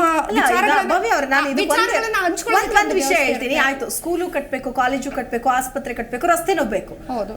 ಬಟ್ ₹1 ದೇಣಿಗೆ ಹಾಕೋರು ಇರ್ತಾರೆ, ₹100 ಆರ್ತಿ ತಟ್ಟೆಗೆ ಹಾಕೋರು ಇರ್ತಾರೆ. ಅದು ಅವರ ಭಕ್ತಿ, ಅದು ಅವರ ಒಂದು ಧಾರ್ಮಿಕವಾದಂತಹ ಹಕ್ಕು. ಇದು ಜನರು ದೇಣಿಗೆಯನ್ನ ತಗೊಂಡು ಕಟ್ತಾ ಇರುವಂತಹ ದೇವಸ್ಥಾನ. ಜನರಿಗೆ ನೀವು ದೇವಸ್ಥಾನ ಕಟ್ಬೇಡಿ, ನೀವು ಆಸ್ಪತ್ರೆನೇ ಕಟ್ಟಿ, ರಸ್ತೆ ಕಟ್ಟಿ, ಸರ್ಕಾರಕ್ಕೆ ಮನವಿ ಮಾಡೋದು ಸರಿ. ಬಟ್ ಜನರಿಗೆ ನೀವು ದೇವಸ್ಥಾನ ಕಟ್ಬೇಡಿ, ಚರ್ಚ್ ಕಟ್ಬೇಡಿ, ಮಸೀದಿ ಕಟ್ಬೇಡಿ ಅನ್ನೋದು ತಪ್ಪಲ್ವಾ? ವಿಚಾರ ಮಾಡೋದ್ರಲ್ಲಿ ಯಾವುದೇ ತಪ್ಪಿಲ್ಲ. ಯಾಕಂದ್ರೆ ನೀವಿವತ್ತು ಪ್ಯಾನಲ್ ಅಲ್ಲಿ ಕರ್ಸಿ ನಮ್ನೆಲ್ಲ ಕೂರಿಸಿ ವಿಚಾರ ಮಾಡಿಸ್ತಾ ಇದ್ದೀರಾ ಅಂದ್ರೆ ಅದ್ರ ವಿಚಾರ ಮಾಡೋದ್ರಲ್ಲಿ ಯಾವುದೇ ತಪ್ಪಿಲ್ಲ. ಆದ್ರೆ ವಿಚಾರ ಮಾಡಿದ್ಮೇಲೆ ನೀವು ಮಾಡುವಂತ ನಿಮ್ಮ ಆಕ್ಷನ್ ಇರುತ್ತಲ್ಲ, ನಿಮ್ಮ ಕರ್ತವ್ಯ ಇರುತ್ತಲ್ಲ, ಅದು ಜನರ ಕಡೆ ನೀವು ಕೇಂದ್ರೀಕರಿಸಬೇಕು. ಜನರಿಗೆ ಏನ್ ಬೇಕು, ಆ ಮೂಮೆಂಟ್ ಅಲ್ಲಿ ಏನ್ ಬೇಕು ಜನರಿಗೆ ಇವಾಗ ಎಲೆಕ್ಷನ್ ಬೇಕು. ಎಲೆಕ್ಷನ್ ಆದ್ಮೇಲೆ ಏನ್ ಬೇಕು? ಓಕೆ, ಎಲೆಕ್ಷನ್ ಆದ್ಮೇಲೆ ಏನ್ ಬೇಕು? ಅರವಿಂದ್ ಕೇಜ್ರಿವಾಲ್ ಇಷ್ಟೆಲ್ಲ ಮಾತಾಡಿದವರು Punjab election time, Delhi election time ಅಲ್ಲಿ ಸಣ್ಣ ದೇವಸ್ಥಾನ ಊರಲ್ಲಿ ಒಂದು ಮಾರಮ್ಮನ ದೇವಸ್ಥಾನ ಕಟ್ಟಕ್ಕೂ ಚಂದ ಹೇಳ್ತಾರೆ. ಇಲ್ಲ ಅನ್ನೋರು ಇಲ್ಲ ಅಂತಾರೆ. ₹100 ಕೊಡೋರು ಕೊಡ್ತಾರೆ, ₹1000 ಕೊಡೋರು ಕೊಡ್ತಾರೆ. ಅದೇ ರೀತಿಯಾಗಿ ಇಡೀ ದೇಶದಲ್ಲಿ ಕರವನ್ನ ಎತ್ತಿ ಇವತ್ತು ಅಯೋಧ್ಯೆಯಲ್ಲಿ ರಾಮ ಮಂದಿರ ನಿರ್ಮಾಣ ಮಾಡ್ತಿದ್ದಾರೆ. ಒಂದೇ ಒಂದು ಪಾಯಿಂಟ್ ಆಡ್ ಮಾಡ್ತೀನಿ. See keeping this all apart, ಇದನ್ನೆಲ್ಲ ಬಿಟ್ರೆ ಭಂಡಾರ್ಕರ್ ಓರಿಯೆಂಟಲ್ ರಿಸರ್ಚ್ ಇನ್ಸ್ಟಿಟ್ಯೂಟ್ ಅಂತದೆ ಪುಣೆ, ಮಹಾರಾಷ್ಟ್ರದಲ್ಲಿ. ಪ್ರತಿಯೊಂದು ಲಿಪಿಗಳು ಯಾವ್ದಿದೆ, ಮಹಾಭಾರತ, ರಾಮಾಯಣ ಇಂದ ಹಿಡಿದು ಪ್ರತಿಯೊಂದು ಸುಮಾರು ಲಿಪಿಗಳು ಈ ಒಂದು ಲೈಬ್ರರಿನಲ್ಲಿದೆ. ಈ ಲೈಬ್ರರಿನಲ್ಲಿ ನಿಮ್ಗೆ ಯಾವ ರೀತಿಯಾದ ರಾಮಾಯಣಗಳು ಸಿಗುತ್ತೆ, ಯಾವ ವರ್ಷನಲ್ಲಿ ರಾಮಾಯಣಗಳು ಸಿಗುತ್ತೆ, ಫಸ್ಟು ಅದನ್ನ ನೀವು ವೈಭವೀಕರಿಸಿ. ನಿಮ್ಗೆ ರಾಮಾಯಣದಲ್ಲೇ 3,4,4 ಸಾವಿರ ವರ್ಷಗಳಿದಾವೆ. ಒಂದು ಹನುಮದ್ ರಾಮಾಯಣ ಅಂತಿದೆ, ಒಂದು ನಾರದ ಮುನಿಗಳು ಹೇಳಿದ ಒಂದು ರಾಮಾಯಣ ಇದೆ, 300 ರಾಮಾಯಣ. ಸೋ ಮೆನಿ, ಎಷ್ಟು 24 ವರ್ಷಸ್. ಇನ್ನೊಂದೇನಂದ್ರೆ ಆಯ್ಕೆ ಧರ್ಮ ಅಂತ ಬಂದಾಗ ಅಥವಾ ಪೂಜೆ ಅಂತ ಬಂದಾಗ, ದೇವರು ಅಂತ ಬಂದಾಗ ಅದು ಜ್ಞಾನದ ಇದನ್ನ ಮಾಡಿ ಆಮೇಲೆ ಇದನ್ನ ಮಾಡಿ. ನಾನು ಅಪೋಸ್ ಮಾಡ್ತಿರೋದು ಏನಕ್ಕೆ, ಇಲ್ಲಿ ಬಿಜೆಪಿ ಕಾಂಗ್ರೆಸ್ ಬಂದು ತನ್ನ ಬೆಳೆ ಬಯಸ್ಕೊಳ್ತಾರ, ನಾನು ಅಪೋಸ್ ಮಾಡ್ತಾ ಇದ್ದೀನಿ. ದೇವಸ್ಥಾನ ಕಟ್ಟೋದು ಅದು ಅವ್ರ ಇಷ್ಟ, ಧಾರ್ಮಿಕ ಹಕ್ಕನ್ನು ನಮ್ಮ ಸಂವಿಧಾನನೇ ಕೊಟ್ಟಿದೆ. ಸೊ ಚರ್ಚು, ಕ್ರಿಶ್ಚಿಯನರು ಅನೇಕ ಕಡೆಗಳಲ್ಲಿ ದೇಶಗಳನ್ನ ಸುತ್ತಿ ಅವ್ರ ಧರ್ಮವನ್ನ ಪಸರಿಸ್ತಾರೆ. ಕೋಟ್ಯಾಂತರ ರೂಪಾಯಿ ದೇಣಿಗೆ ಬರುತ್ತೆ, ಅದನ್ನೆಲ್ಲ ಖರ್ಚು ಮಾಡ್ತಾರೆ. ಯಾಕೆ ಅಂತಂದ್ರೆ ಏಸುವನ್ನ ಇಡೀ ಪ್ರಪಂಚದಾದ್ಯಂತ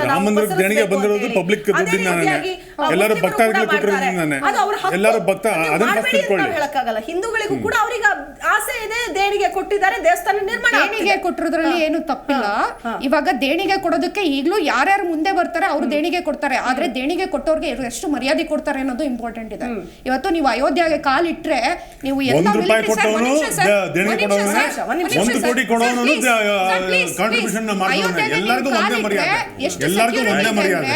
ನಿಮ್ಮ ಮೇಲಿಂದ ಅಡಿಯಿಂದ ಮುಡಿವರೆಗೂ ನಿಮ್ಗೆ ಚೆಕ್ ಮಾಡ್ತಾರೆ. ಅಷ್ಟು ನಿಮ್ಗೆ ಭದ್ರತೆ ಇದೆ ಅಯೋಧ್ಯನಲ್ಲಿ. ಇವರು ಅಯೋಧ್ಯನಲ್ಲಿ ಇವಾಗ ಮಾಡ್ತಾ ಇರೋ ಒಂದು ಭಿನ್ನಾಭಿಪ್ರಾಯಗಳ ಕುಚ್ಚೆಷ್ಟೇ ಎಲ್ಲಾ ಕಡೆ ರಿಫ್ಲೆಕ್ಟ್ ಆದ್ರೆ ಗಲಾಟೆಗಳು ಹೆಚ್ಚಿ ಪ್ರತಿಯೊಂದು ಜಾಗಕ್ಕೂ ಇದೇ ಒಂದು ಭದ್ರತೆಯನ್ನ ಇಡುವಂತ ಪರಿಸ್ಥಿತಿ ಬರುತ್ತೆ. ಎಲ್ಲಿ ಹೋಗ್ತಾ ಇದೆ ಜನರ ಹಣ, ಭದ್ರತೆಗೆ ಎಷ್ಟು ಖರ್ಚು. ರಾಮ ಮಂದಿರ ಅನ್ನೋದು ಎಲ್ಲರಿಗೂ ಸೇರಿದ್ದು ನಿಮ್ಮ ಪ್ರಕಾರ ಅಲ್ವಾ? ದೇಣಿಗೆ ಕೊಟ್ಟರು ಎಲ್ಲರೂ ಸೇರಿದ್ದು. ಈಗ ರಾಮ ಜನ್ಮ ಭೂಮಿಯ ಕಾರ್ಯದರ್ಶಿಗಳು ಅವ್ರ ಹೆಸರು ಚಂಪಕ್ ರಾಯ್ ಅಂತ.